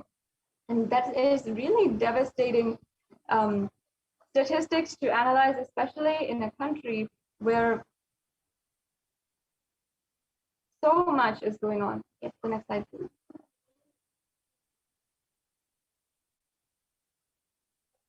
And not only are we seeing the pandemic being addressed in so many places, but also natural disasters, whether it is different cyclones, floods that are happening, over flooding and the rise of sea levels. Every single place around the world is seeing so many different natural disasters that are also happening. The next slide, please. And as you can see, we have been seeing the devastation among the people, the amount of suffering that each one has to go with the loss of their loved ones, the loss of their loved ones, the people whom they had been depending on. So many people have died, so many people have fallen sick, and so much more has fallen into poverty. We have been not able to address this situation at large. And we must ask ourselves how we could have prevented this.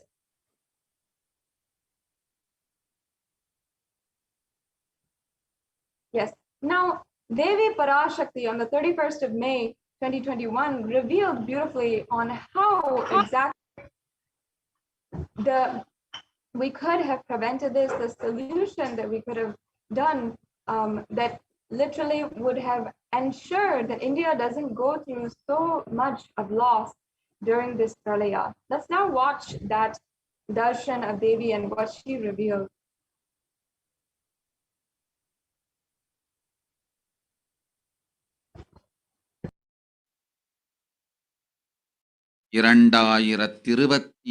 வரை India செல்ல வேண்டாமா என்று கேட்கின்றாய். நன்றாய் தெரிந்துகொள், சொல்வதைப் புரிந்துகொள். இந்த பெருநரகமான கிருமி போஜனம் இந்தியாவிற்குள் வரக்கூடாது என்பதற்காக 2020 பாரதம் முழுவதும் 12 ஜோதிர்லிங்கமும் பாத யாத்திரை செய்திடவே என் மகன் மூலமாய் திட்டமிட்டிருந்தேன். படுபாவிகள் ஓடத்தின் மாலுமியை ஊர்விட்டு துரத்தினார்கள். என்ன நடக்கிறதென்று பார். முறையாக கைலாய நாட்டின் தலைவனாக நிறை மரியாதையொடு நல் மதிப்பொடு என் நிஜாவதாரம் நித்யானந்தன் திருவடி மீண்டும் பாரதத்தில் பட்டு பாத யாத்திரை செய்த பிறகு மட்டுமே நீ அங்கு செல்ல வேண்டும். அதுவரை உன்னை காத்து செல்லாதே. ஓம் ஓம் ஓம்.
Yes.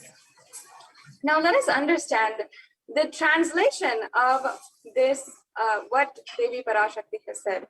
For this huge Kirmi Bhojanam to not come to India, in 2020 itself, I had planned to do the Padayatra throughout India and the 12 Jyotirlingas through my son, who is the Supreme Pontiff of Hinduism. They chased the captain out of the ship and out of the country, and see what is going to happen. The next slide, please. The next slide, please.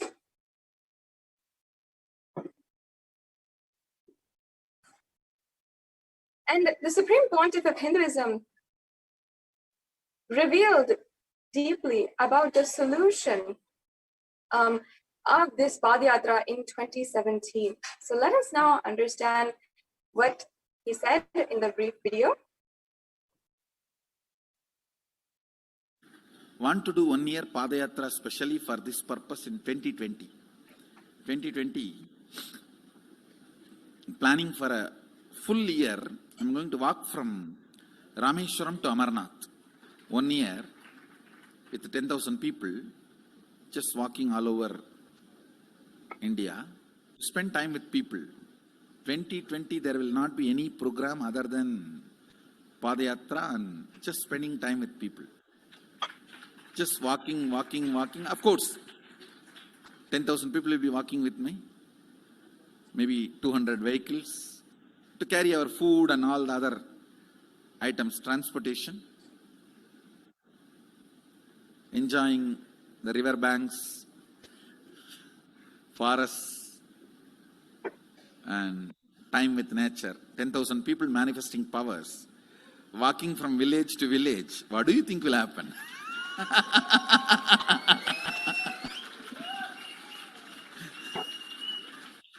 The scene of Buddhism spreading will be repeated now.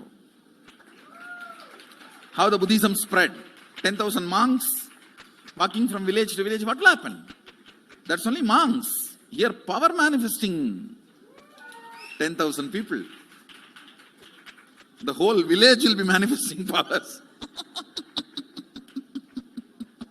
Just want to enjoy India and let India enjoy me. So planning for next year Kumbh Mela 2019, next year January Kumbh Mela. Before that, all the Balalayam, everything. Balalayam is going to be like the same structure outside with one stone tower, gold coated. It will be something like a 40 to 50 feet tall stone tower and 5 Rajagopurams, which will be something like 120 feet. This will be the Balalayam. And after the Mulalayam is built, this Balalayam will serve as a Utsava Murti Sannidhi, where the Utsava Murtis will be worshipped and where the Archanas. See, in the main temple, there will not be any Archana or anything, because just for Darshan itself, there will not be time. Like Tirupati, you can only have Darshan and Arti, the camp for Arti. No other worship is allowed in the main temple. Because 12 Abhishekam is going to happen. 12 Kala Abhishekams. So continuously the rituals will be going on. People can have only darshan. They will not be able to involve themselves in any ritual. Other than darshan, nothing else will be allowed. So all the archana, all the other offerings, like people will offer the archanas and other, everything will be done to the Utsava Murti, which will be kept in the Balalayam, the present Balalayam, present structure. So people can spend time here. That will be more like a main darshan. This will be like energy darshan, where you can give letter, get response. So by next year, the Balalayam will be ready. So 2019 full year, I will be conducting the programs and everything. 2020 will be the one full year Padayatra, walking. From next year, Jayanti. Yes, we can go on to the next slide, please. 2019's Jayanti to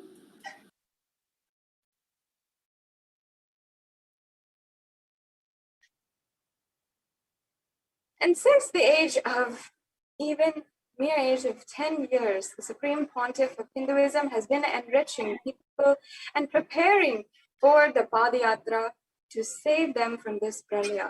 And that is the truth. From the very young age, the Supreme Pontiff of Hinduism has been working intensely to save the whole world and prevent this pralaya from happening.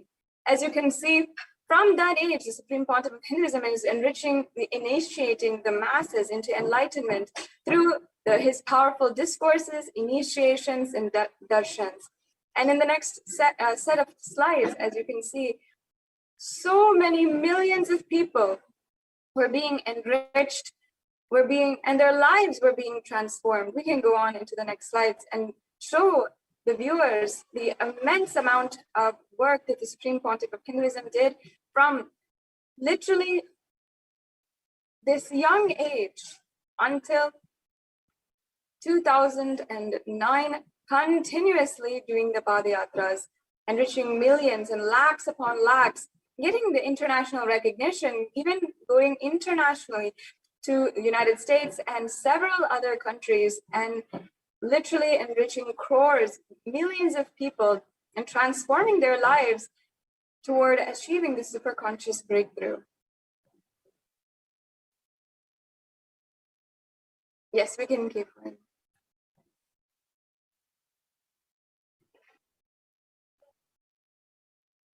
And by 2009, the Supreme Pontiff of Hinduism had successfully been able to establish thousands of centers across the world through literally the Vijaya Yatra, where he went across the world and enriched so many to transform their lives and achieve the superconscious breakthrough, literally start manifesting powers. But upon 2009, the Supreme Pontiff of Hinduism became a target for the anti-Hindu militant forces, and they began starting to try to stop the mission of the Supreme Pontiff of Hinduism. And not able to happen. And they really made it impossible to do the re-energizing process of the 12 Jyotirlingas by driving the Supreme Pontiff of Hinduism out of India. The next slide, please. Yes, and Devi PARASHAKTI even revealed the solution on the 31st of May, 2021. And we'll just watch this brief video and we'll be coming to a conclusion of this segment. 2022 வரை India செல்ல வேண்டாமா என்று கேட்கின்றாய். நன்றாய் தெரிந்து கொள். சொல்வதை புரிந்து கொள். இந்த பெருநரகமான கிருமி போஜனம் இந்தியாவிற்குள் வரக்கூடாது என்பதற்காக 2020 பாரதம் முழுவதும் 12 ஜோதிர்லிங்கமும் பாத யாத்திரை செய்திடவே என் மகன் மூலமாய் திட்டமிட்டிருந்தேன். படுபாவிகள் ஓடத்தின் மாலுமியை ஊர்விட்டு துரத்தினார்கள். என்ன நடக்கிறதென்று பார். முறையாக கைலாய நாட்டின் தலைவனாக நிறை மரியாதையோடு நல் மதிப்பொடு என் நிஜாவதாரம் நித்யானந்தன் திருவடி மீண்டும் பாரதத்தில் பட்டு பாத யாத்திரை செய்த பிறகு மட்டுமே நீ அங்கு செல்ல வேண்டும். அதுவரை உன்னை காத்து செல்லாதே. ஓம் ஓம் ஓம்.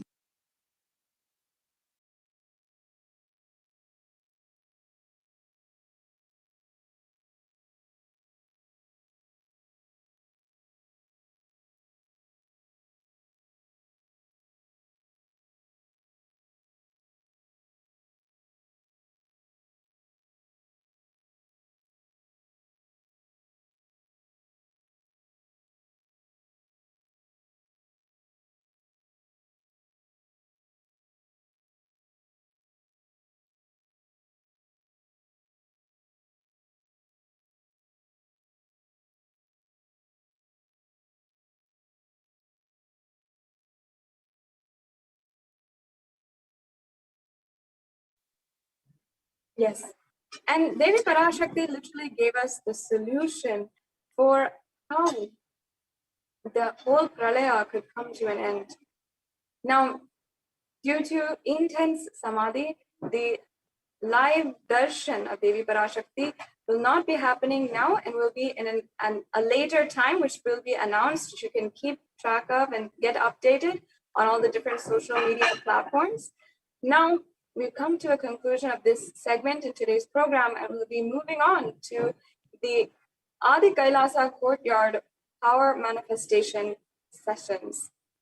So we'll now be coming to a conclusion of this segment, and we'll be right back with you with the next segment after a quick break.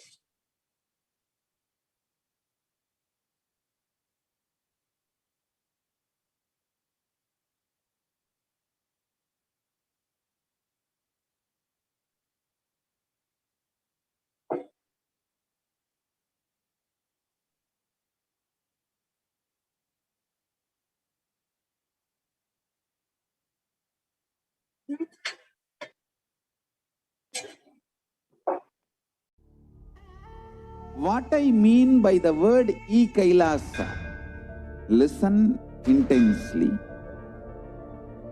Enlightenment ecosystem, literally enlightenment itself, in your own home, wherever you are.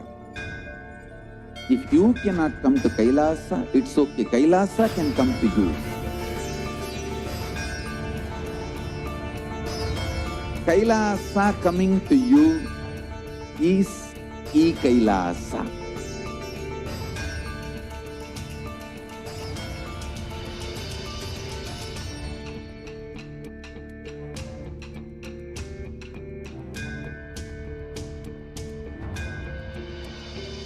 I will revive Hinduism.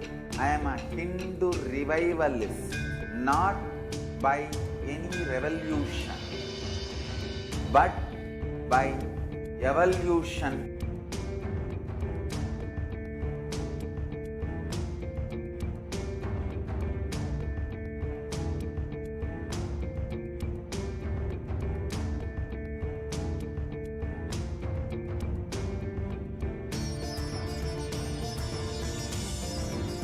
And setting model communities.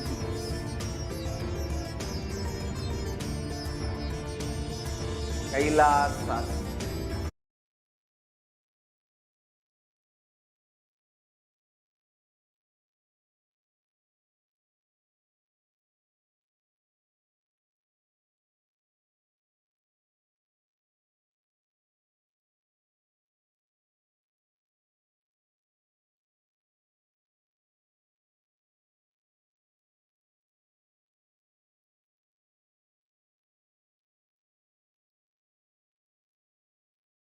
Manual under the guidance of Supreme Pontiff of Hinduism, Jagadguru Mahasannidhanam, His Divine Holiness, Bhagavan Nityananda Paramashivam.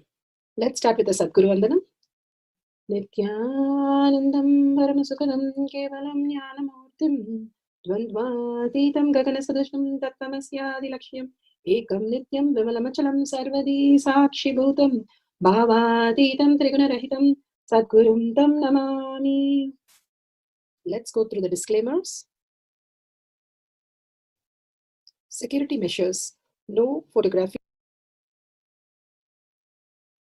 It happens in you out of your free will and consciousness. It is powerfulness, that's all.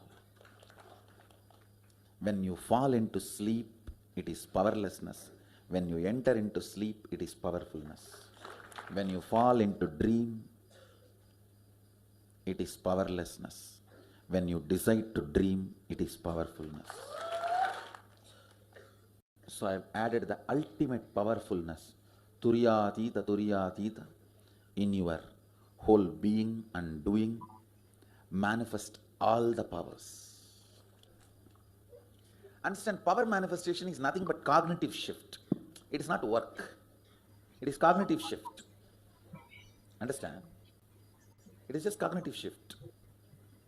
It's not work. Work is a 4-letter word. Power manifestation is cognitive shift, playing with life, playing with being alive. Beautifully, Bhagavan explained what is power manifestation. Power manifestation is a cognitive shift, what we understand and how Bhagavan is living as a superconscious being, a special species. For us to experience that state and experience that oneness and that conscious sovereignty as our reality is the power manifestation. It is a science because each one of us can manifest and each one of us can go into the higher intelligence, how we can exist on planet Earth. And the evidences, supported evidences are listed here. The scriptural evidences, Shastra Pramana, the eternal unchangeable truth revealed in the source scriptures, the Vedas and the Agamas. Apta Pramanas are the experience and the results of the Aptas. Aptas are the Rishis, Munis, Ganas, Nainamas, Alvars, Siddhas, millions of them who are the authority of Hinduism, who have manifested all these powers and had the superconscious breakthrough from humanity to the superconscious being. Atma Pramana, account of His Divine Holiness Bhagavan Nityananda Parameshivam, this millennium avatar's personal experience of power manifestation. Bhagavan's very own Leela, where Bhagavan showcased how a human in the human cognition can have a breakthrough as a superconscious being and manifest all the powers of Paramashiva. Shakshi Pramana, the experience of the millions of disciple devotees, followers all around the world, manifesting the powers of Paramashiva and initiated by Bhagavan. Bhagavan has beautifully said, all of you sit and do the power manifestation for this Chaturmasya as conscious sovereignty as your reality. This is a science, like how you learn in the school, colleges for 25 years. Here the science is also listed, how you can experience the superconscious breakthrough, how you were before you were born, how you were after you're going to die.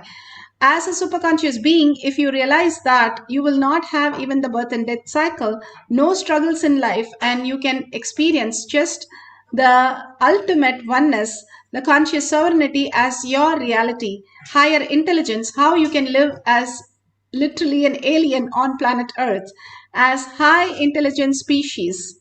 Pratyaksha Pramana, supporting the science, supporting that, measuring the effect of being in the enlightened state, how to live a living enlightened space, that thoughtless space that is clearly defined here. Just sitting with a cup of coffee or a chocolate milk, we are experiencing the oneness with Paramashiva and manifesting the thoughtless space, which is clearly measured in the balasans, in the devotees, and Bhagavan himself has beautifully showcased how in the science world they have measured the brain and clearly said there is no thoughts.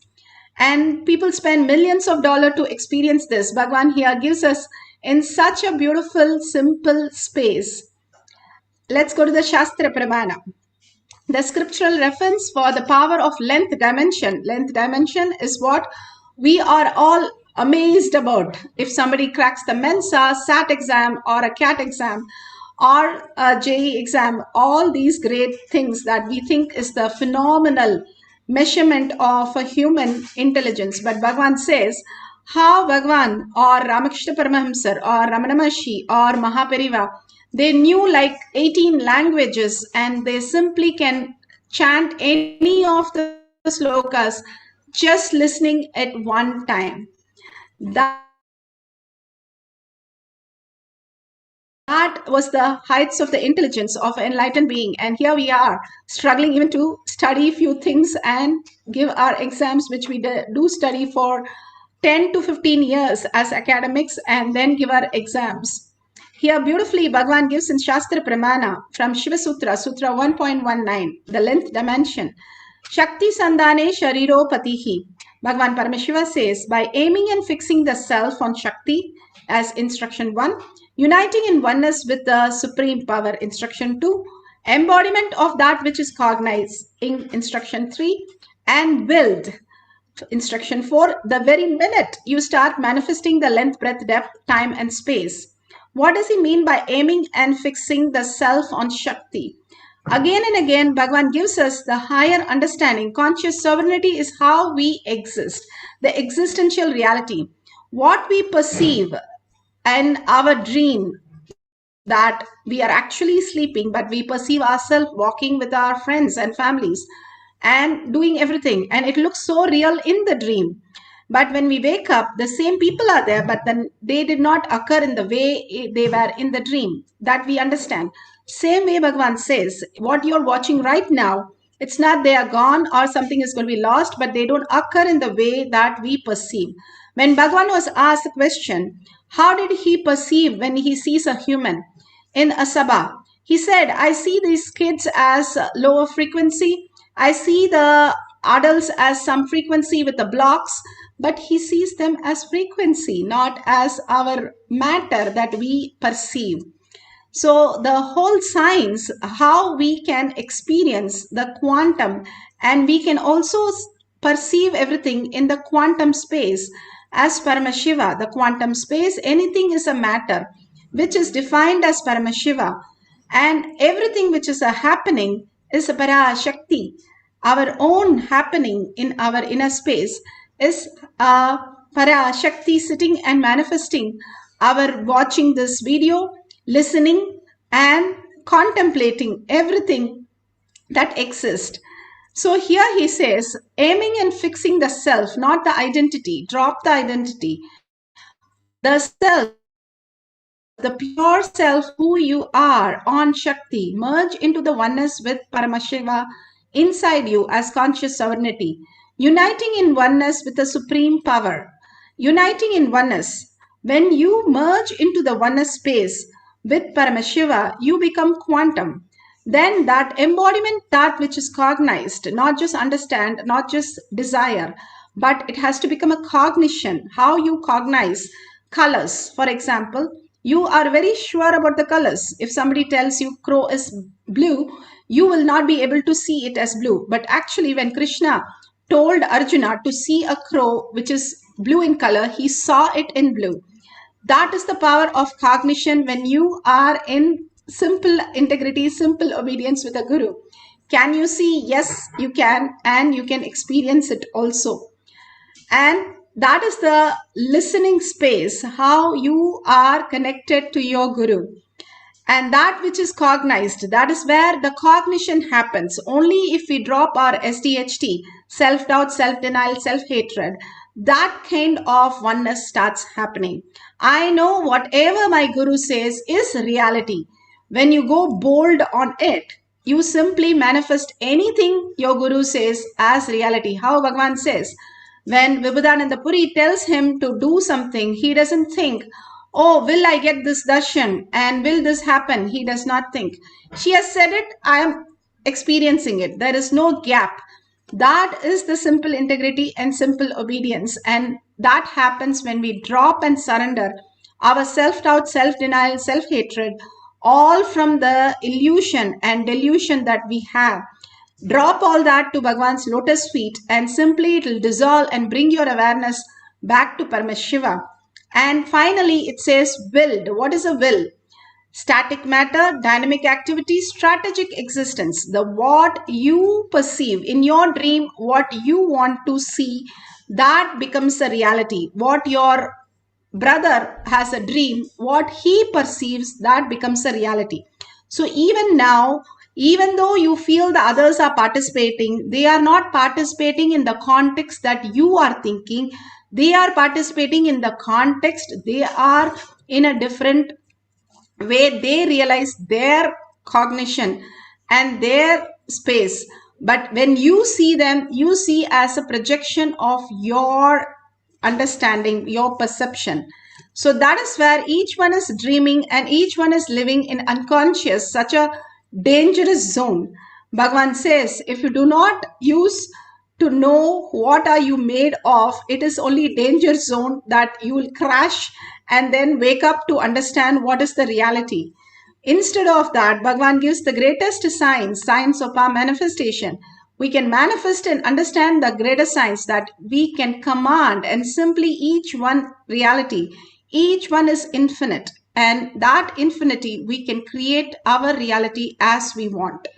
And as Bhagavan blesses us as our reality when we merge into that oneness of Paramashiva. Beautifully, Bhagavan gives us the Apta Pramana of Sai Baba, This is from Sai Charitra for chapter 43, 44. Here it's clearly said how he knew how Sai Baba was going to leave his body 11 days before, and they were asked to chant the Bhagavad Gitas, and he left his body after the 11th day exactly as he mentioned. If you see the animals, especially the monkeys, you can never find a dead monkey on a street, or when you're playing, the monkey just say has a heart attack. Even though 99% you share the same DNA, they are more intelligent. They go and they know when they are going to die. All the animals, even a rat which eats a poison, goes back to his home and leaves the body only there. A monkey does never leave the body in front of anybody. Of course, the accidents, apart from the accidents, they only go and stop eating for a few days, few hours, and they leave the body in a very remote place, and immediately the body is taken by other monkeys and taken care by it. No monkey body has ever been found which is dead. Even the animals are so intelligent. You can never see some dead animal just falling flat and dying unless there is an accident. Each of the animal know when they are going to leave the body. They go and leave the body. To that intelligence we had in our system.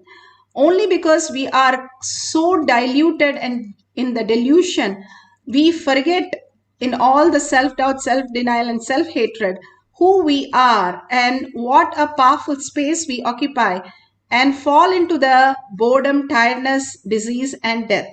Here Bhagavan beautifully explains in Atma Pramana, the great scientific understanding how we exist. When people bring food, I do not enjoy the taste of the food.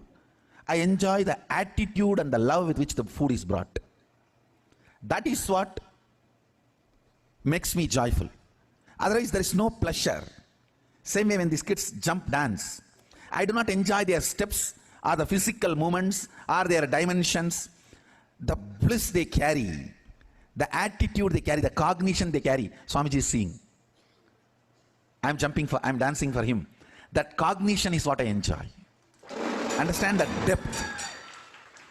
There's a big difference. A man who is length-based will enjoy only the dimensions of the person who is dancing, or the dress of the person who is dancing, or the movements of the person who is dancing. If somebody is based on the breath, they will enjoy the emotions expressed, the attitudes shown, bhava, the art part of it. A length-based person will enjoy the sexual part of it, the physical dimension. The breath-based person will enjoy the art form of it, part of it, the emotion. The depth-based person enjoys the cognition with which they dance. Understand, that is the difference between the length, breadth, and depth. I am excited because I am going to make these kids materialize, teleport. Understand, listen carefully. When they move to the length dimension, they can change anything they want. They can actually physically play with things, physically act with things. So even though I am excited about the depth, because I think from the beginning I am a doer. Even in me, when these powers started manifesting, the first question I asked Vibhudananda Puri, actually these powers started manifesting in me much before I even had darshan of Arunagiri Yogeshwara. Arunagiri Yogeshwara gave only the depth related powers. These length related powers have started manifesting in me. Even Vibhudananda Puri and Yogananda Swami, they manifested it, these powers in me. And the first, when it started manifesting, the first question I asked Vibhudananda Puri, what is the use? She got really annoyed because these powers come after 25-30 years of practice, and she was screaming, even after 40 years of tapas, only once in a while when I am in samadhi I can manifest these powers. You fellow, you are casually playing with all these powers and you are asking me what is the use? I said, no, I am not disrespecting, but what's the use? Then she said, whenever she feels that I am very difficult to handle, and she can't handle me, she'll send me to somebody. She'll say, go and ask Visari Swami. That's all. Visari Swami, anything you ask, BD only, that's all. He will never answer. He will never open the mouth. Just go on.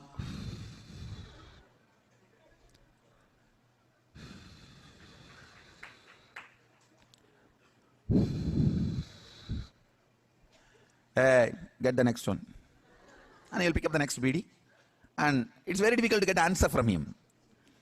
And it means I know that that question cannot be answered at that moment, or I cannot be handled at that moment. That's all is the answer. I'll just keep quiet. So when I asked this question also, I did not get any answer. They just know I cannot be handled at that moment. And she said, go and ask Visari Swami. Sometimes with Visari Swami it is too funny. Yogi Ram Kumar, he will do all that, and I will ask question and he will be smoking. After 3-4 hours I will again ask question. He will be smoking the BD. After 2-3 hours again I will ask the question.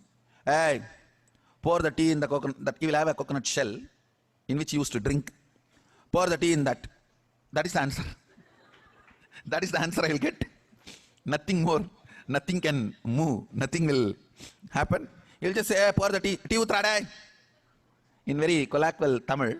He doesn't speak fluent Tamil, so he will tell in very colloquial Tamil. Tea utra. Otherwise, somebody else, some other devotees come. He will complain to them. Means he will say, in colloquial Tamil, that I can't handle this fellow. When you are going, take this fellow and go. And he will tell. Only Arunagiri Ishra can solve, if only he was able to handle me. He was able to handle all the questions, or immediately experientially able to give answers. I remember once very clearly. Visari Swami was fanning. He used to have a fan, hand fan, made of palm leaf. And I don't know how many of you were close enough to him. I've been very close enough to him. And he will be sitting and fanning. Once like this, some question I was asking. Finally, he got so fed up. He said, my father has to come directly to answer all your questions and problems. He will come, go. In few days, I had darshan of Arunagiri Ishra.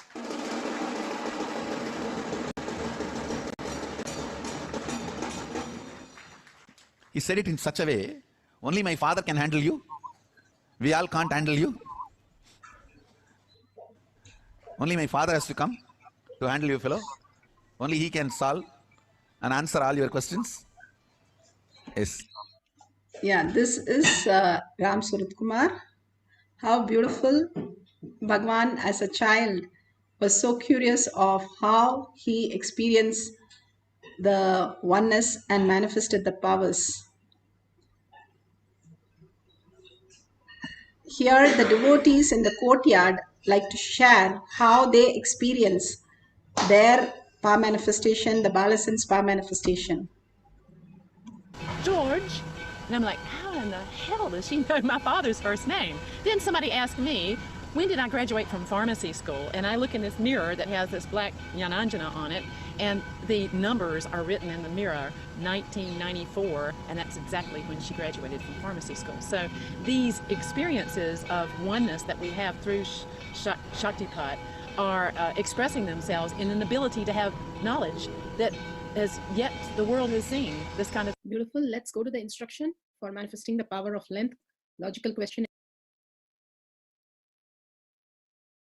You can see how the Vedic civilization has some phenomenal way of understanding. Mahapariva was only a Bala Sannyasi. He did not go to the regular school at all. We think schooling is the most important part of our life and make sure all the kids are going to school. But nor Ramakrishna Paramahamsa and Ramana Maharshi was never in the class. He was always playing soccer game. He loved soccer more than going to the class. But all of them, one thing common in all of them, Vivekananda, were Egasanda Gragis. They just knew everything just to download, just by one listening. Mahapariva was 18 languages he knew as how he downloaded just by listening to people talk. To that extent, your brain becomes intelligent. Just to grasp the awareness and attentiveness is so phenomenal. They just grasp everything what is happening on planet Earth just by one. Bhagavan says, I sit in the plane and I see myself what's going on, and now I know the science of aircraft. Just sitting in the plane and knowing the whole science of aircraft, people study for 25-30 years to learn, and then another 10 years to get understanding how to drive a plane. But here Bhagavan just sat once in a plane, understood everything and downloaded everything. Actually, the science works. If you are in conscious sovereignty, you can become the Egasandhagragi. And we have seen Bhagavan quote everything. When he wanted books from library, he will call all his sannyasi and he'll tell so beautifully, in this row, in this shelf, in the third book, the photo is this, in the 15th page, this is the sloka, can you bring it? He already knows everything. But the problem is he asks us to search, and we'll be searching that for a few hours, sometimes days, after giving such detail. And then we'll go pick up like a couple of books, and then he'll say, the one of the books, see, I told you the picture, it's here. And then we'll smile, yes, Swamiji. So the amount of information just which they can perceive. Vivekananda took a lot of books and he went back to the library to return, where they made fun of him. What, he slept on the books, and that's all he did. And he said, okay, now question me. And for hours, they questioned him on all the books, and every answer was absolutely correct. He just downloaded all the books. How do they do it? How does it happen? And how all of them can do the same thing. That's the conscious sovereignty that Bhagavan is giving us, glimpse for us to start living that space, so that we can also become that intelligent being. Even in courtyard, even the balasans, if we give the Mensa page number and not only the answer the question, they were able to write the question also. And when we put them all on the stage and asked JEA, SAT, CAT, all exams, we kept right for a 10-year-old and a 12-year-old, and simply they were able to answer 40 to 60% correct without knowing a word of what it is. So this is not just some avatars manifesting. These are balasans who was able to grasp the same thing, how they are able to grasp a yoga. When a kid starts a yoga, they start with Sirasasana. Adult might take years to master it, but the kids are just like that, flexible, and they are in the beautiful space without any of the self-doubt, self-denial, and self-hatred. They just manifest as powers. Now we are going to manifest the powers today. We are very clear. So the fourth thing is willed. I am very clear. I am manifesting this power today. And the length dimension is most fun because you can verify authentically. You can write down huge questions like division, multiplication, subtraction, everything. And just be there, and whatever Bhagavan downloads, write the answer.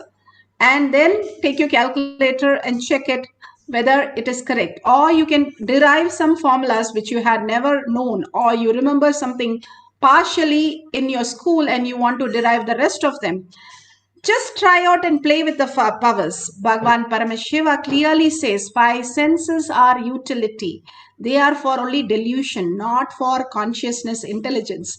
Paramashiva, who you are, the quantum, you are the greatest space happening. When Ramanuja, the greatest mathematician of our times, who the Britishers were so shocked. When he went and presented the Europe, they were so shocked because he said, I don't know anything. And whatever the Devi is giving me, I'm writing down. She's showing and I'm just copying it. I have no idea what it is. And he was perfect. How did this happen? So the downloading is not just for avatars, but also the great saints, munis, ganas, all of them have downloaded. When Hanuman met Rama, he questioned him in 9 grammars of Sanskrit. He was very clear. He wanted to know who his master was. And such a space Rama is. And not only he answered, he just made Hanuman melt in oneness. That is the space Rama held for Hanuman to become who he is. When he came, he was questioning. Even Vivekananda, you would have already read. He questioned Ramakrishna Paramahamsa whether he knew anything. Not only he knew, he put his hand inside the wall and said, this is the space of Advaita. See, I can just go inside and come back. Everything is liquid, not solid as you perceive. And just touched him. And for 3 days, he didn't know the difference between his hand, the food, and the mouth which is eating. He became quantum. He became Paramashiva. So all these greatest possibilities, because of the parasites which are sitting inside us, the trillions of them, creating this delusion for us, and we believe that is true. When we detox and simply get out of them, we will simply reflect the consciousness as our reality, the conscious sovereignty as our existential reality. Now we are going to entangle with Bhagavan and merge into Bhagavan, become that quantum, and answer these questions, and you will be surprised and shocked to see the answers absolutely correct. Now let's sit straight with the head, neck and spine in a straight line and visualize Paramashiva in your third eye. Absolute unclutching from the outer world. Each one of you who are blessed, who will be here manifesting these powers, be very clear, each one of you are conscious sovereignty, and that is how we are going to exist on planet Earth. Bhagavan is building all of us to experience the ultimate consciousness, giving us the glimpse of the possibility again and again. And unclutch completely from everything that you know as you, the identity, the reasoning, the opinion, judgment, all kinds of things that we have learned from our schools and society. Drop everything to Bhagavan's lotus feet and do the tyaga of who you are. The very nature of you is conscious sovereignty. There is nothing for us to be learning. It is the very nature who we are, how we were existing before birth, after death, or even deep sleep. Nobody can say I was sad in the deep sleep. We are always happy, blissful, and always in the oneness space. We have to realize that consciously right now. And that is a decision we can make. Intensely chant the Mahavakya and entangle with Bhagavan. Whatever he shows, write down. Don't now bring the mind and say, oh, is it my thought or it is something that Bhagavan is giving as consciousness. No, everything now you have is only consciousness. You don't have thoughts. You have switched off. So hold that powerful space. You are the inheritance, favorite inheritance of the cosmos. Brahmanya Bahuputratam. Remember that. You are Paramashiva, PARASHAKTI, sitting with 25 heads and 75 eyes and 50 hands. You are the ultimate, now experiencing the oneness with Paramashiva, merging yourself. When you chant in such a way that simply you merge into Paramashiva in deep gratitude and surrender and earning that Paramashiva is the reality, and experience that oneness, and whatever appears, write down, and at the end of the cycle we'll verify. Let's start chanting the Mahavakya for the power of length dimension. Nityananda Paramashivam. Om Nityananda Paramashivam. Om Nityananda Paramashivam.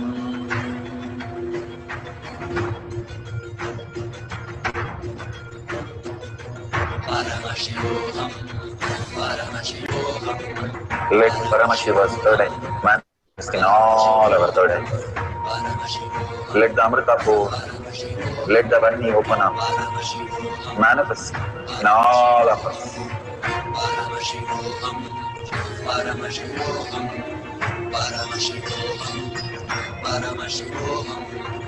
Let Paramashiva overflow, manifest the powers in all our third eyes. Om Nityananda Paramashivam Om Nityananda Paramashivam Om Nityananda Paramashivam Om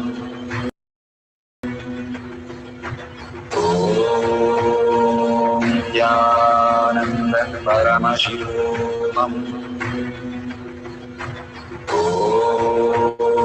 Nityananda Paramashivam Om Nityananda Paramashivam Om Nityananda Paramashivam Om Nityananda Paramashivam Om Nityananda Paramashivam Om Nityananda Paramashivam Om Nityananda Paramashivam Om Nityananda Paramashivam Om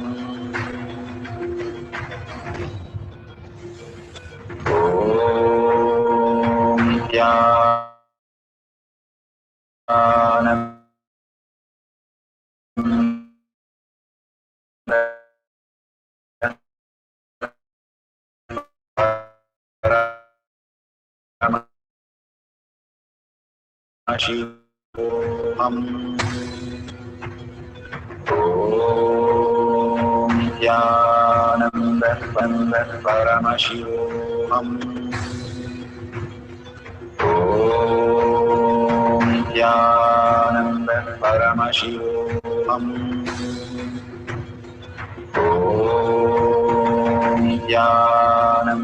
Paramashivam Om Nityananda Paramashivam Om Nityananda Paramashivam Om Nityananda Paramashivam Om Nityananda Paramashivam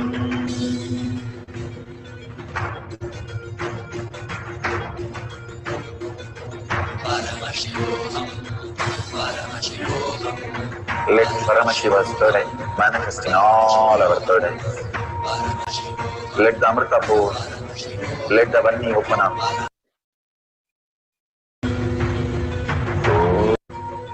Om Nityananda Paramashivam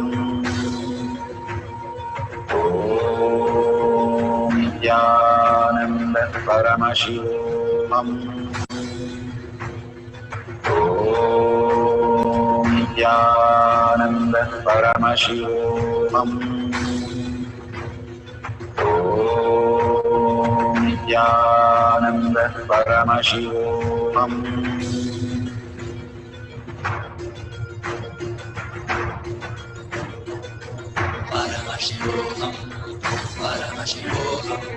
Let Paramashiva's third eye manifest in all our third eyes. Let the Amrita pour, let the Vani open up, manifest in all of us.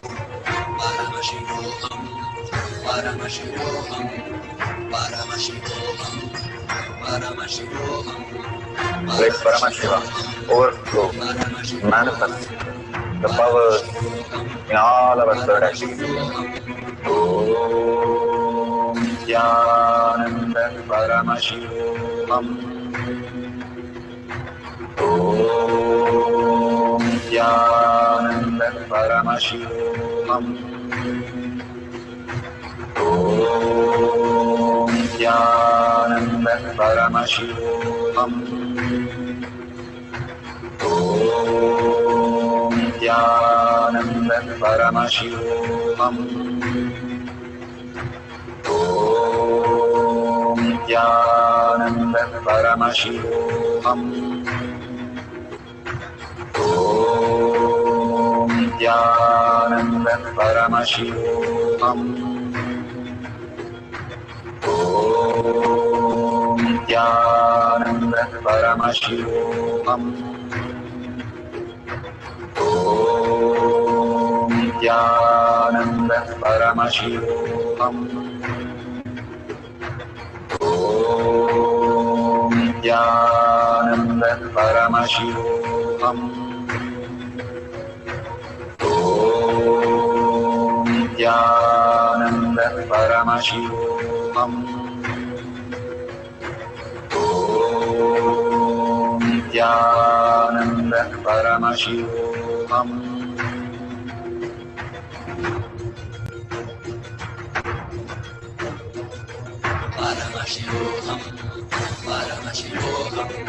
Let Paramashiva's third eye manifest in all our third eyes.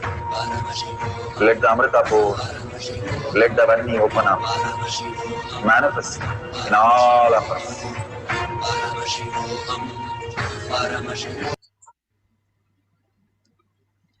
So beautiful. Whatever now in this cycle, please open your eyes. Verify all the details that you have received, even as single as one digit number which we have got it correct. Please circle it and say very clearly how you have manifested. Do not think, oh, it's a guess, I guessed it. We have also studied how much you will score when you guess some paper, and we have failed miserably in our answer papers by guessing, so we all know how much it will be correct, and how when you download, it is not just guessing, but something else happens. That something else is what you're shifting into. The consciousness which starts directly downloading in you as intelligence.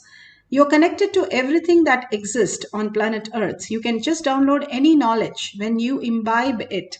There was no science lab, math lab, and planetarium or anything that we need to study to understand something.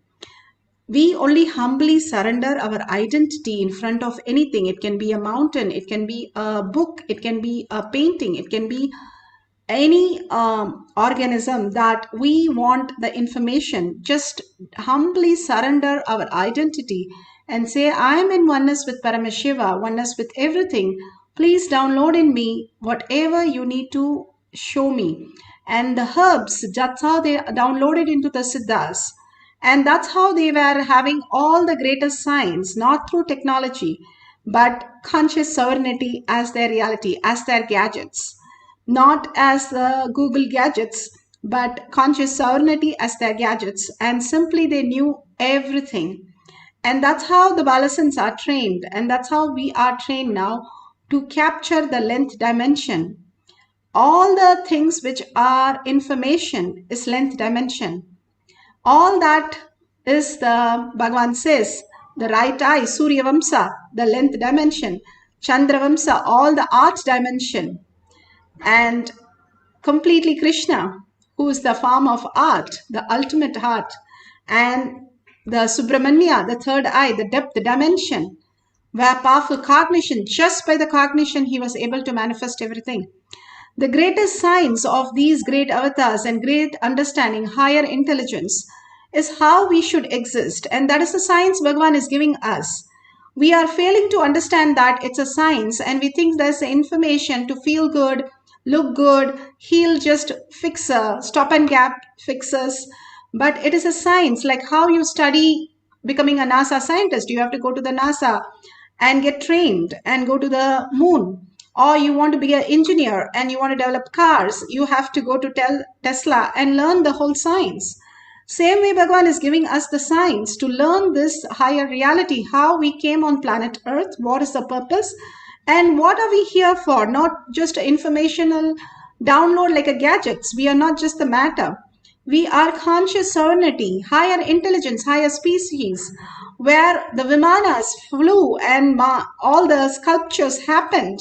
And greatest science of greatest Siddhas were able to function with the moon and sun, the planets, and go to any loka, create any lokas.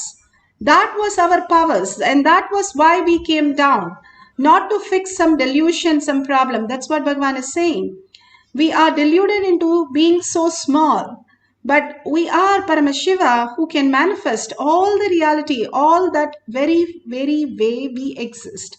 If Bhagavan says, if we can make matter into blood and digest food into blood and digest it, taking the vitamins and functioning our whole system, the microcosm, if we understand that, we'll understand how the macrocosm happens. Just the layers of emotion and thought currents and all this are hiding us the great power, much more than the nuclear power that Bhagavan says. The greatest science, which is available for everybody. Now we'll have one more cycle. Complete everything, complete completion. Completion, the essence of completion is making things redundant, irrelevant, not hiding under the carpet, but irrelevant. It does not make any sense anymore after that. When Sharada Devi was taking care, one day one man came and he had all the bad things that he was doing. He said, I want to get rid of everything. Please help me.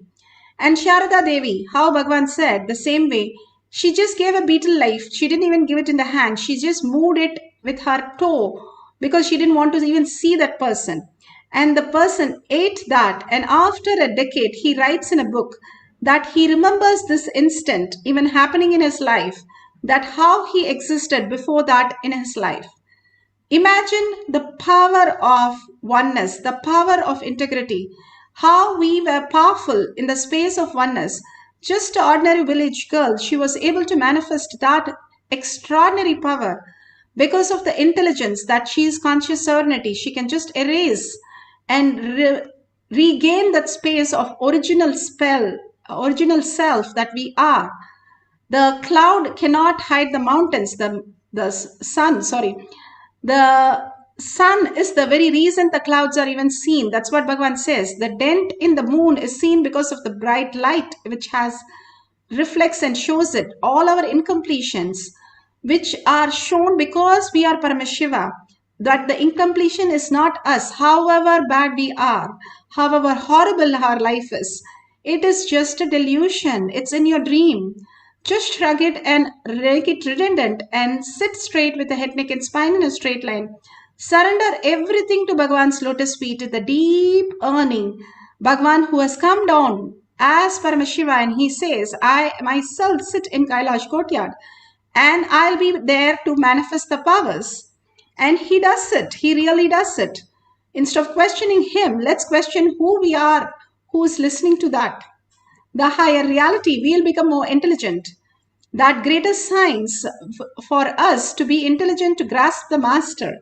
We should become intelligent, not question the master who is the ultimate. So now let's surrender to Bhagavan's lotus feet and start chanting the Mahavakya. Write few questions which is completely very difficult for you and which you have never cracked and never understood. We will simply download, and we have seen Balasan's download in the Kailash courtyard. We'll also download and we'll manifest the power of length dimension. Let's melt into Bhagavan, into the quantum space, who we are, the existential reality, and manifest the power of length dimension.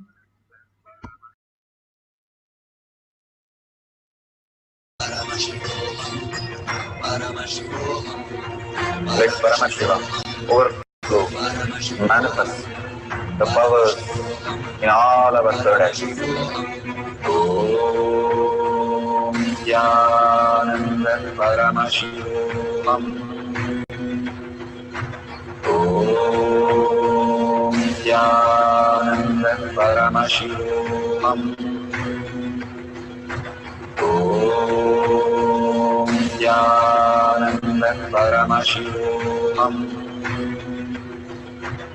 Om Jnananda Paramashivam. Om Jnananda Paramashivam. Om Jnananda Paramashivam.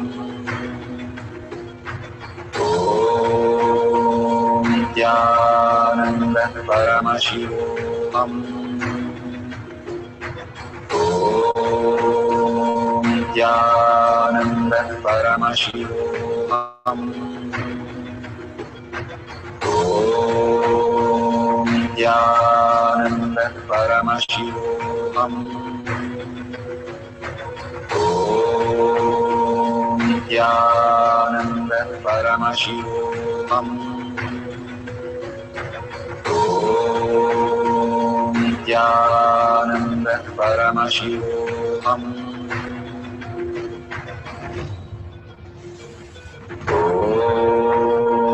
Nityananda Paramashivam Om Nityananda Paramashivam Om Nityananda Paramashivam Om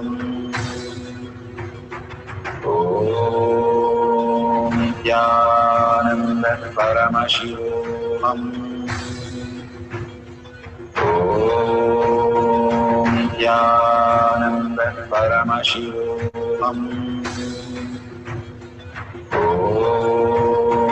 Nityananda Paramashivam Om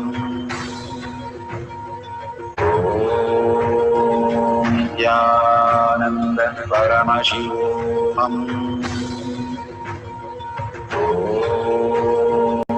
Nityananda Paramashivam Om Nityananda Paramashivam Om Nityananda Paramashivam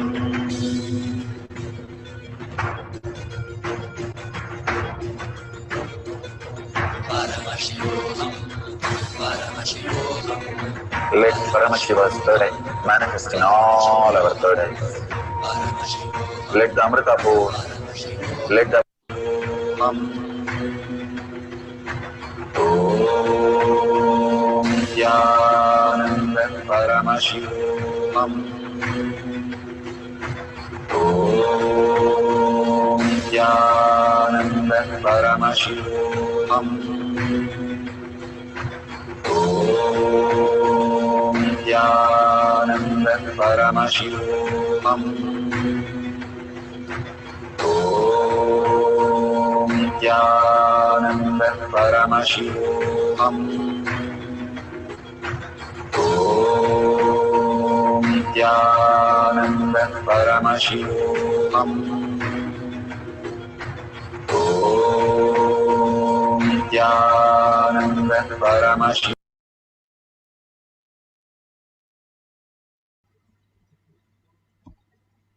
So beautiful.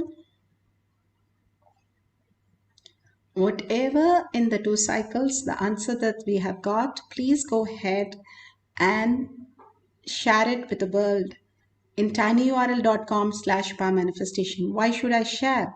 I have listened to the satsang, got the initiation, and now I manifested, but why should I share? Everybody is a reflection of you. The one you are seeing in the dream is nothing but your own projection. And you tell the projection that you are Paramashiva, the projection is going to understand. And each of the projection, if you are able to convince, you are holding that Paramashiva space because you are Paramashiva, you see everybody as Paramashiva. When Krishna was asked by Uddhava, what is that you want to give me as the last essence of everything before you leave? What is that Krishna gave as essence before he left his body? He told Uddhava, whatever you see as Krishna. And that is one thing, you will simply manifest the power, which is completely very difficult for you and which you have never cracked and never understood. Nityananda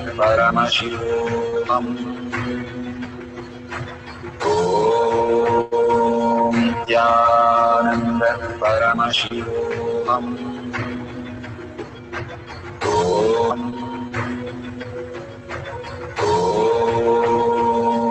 Paramashivam Om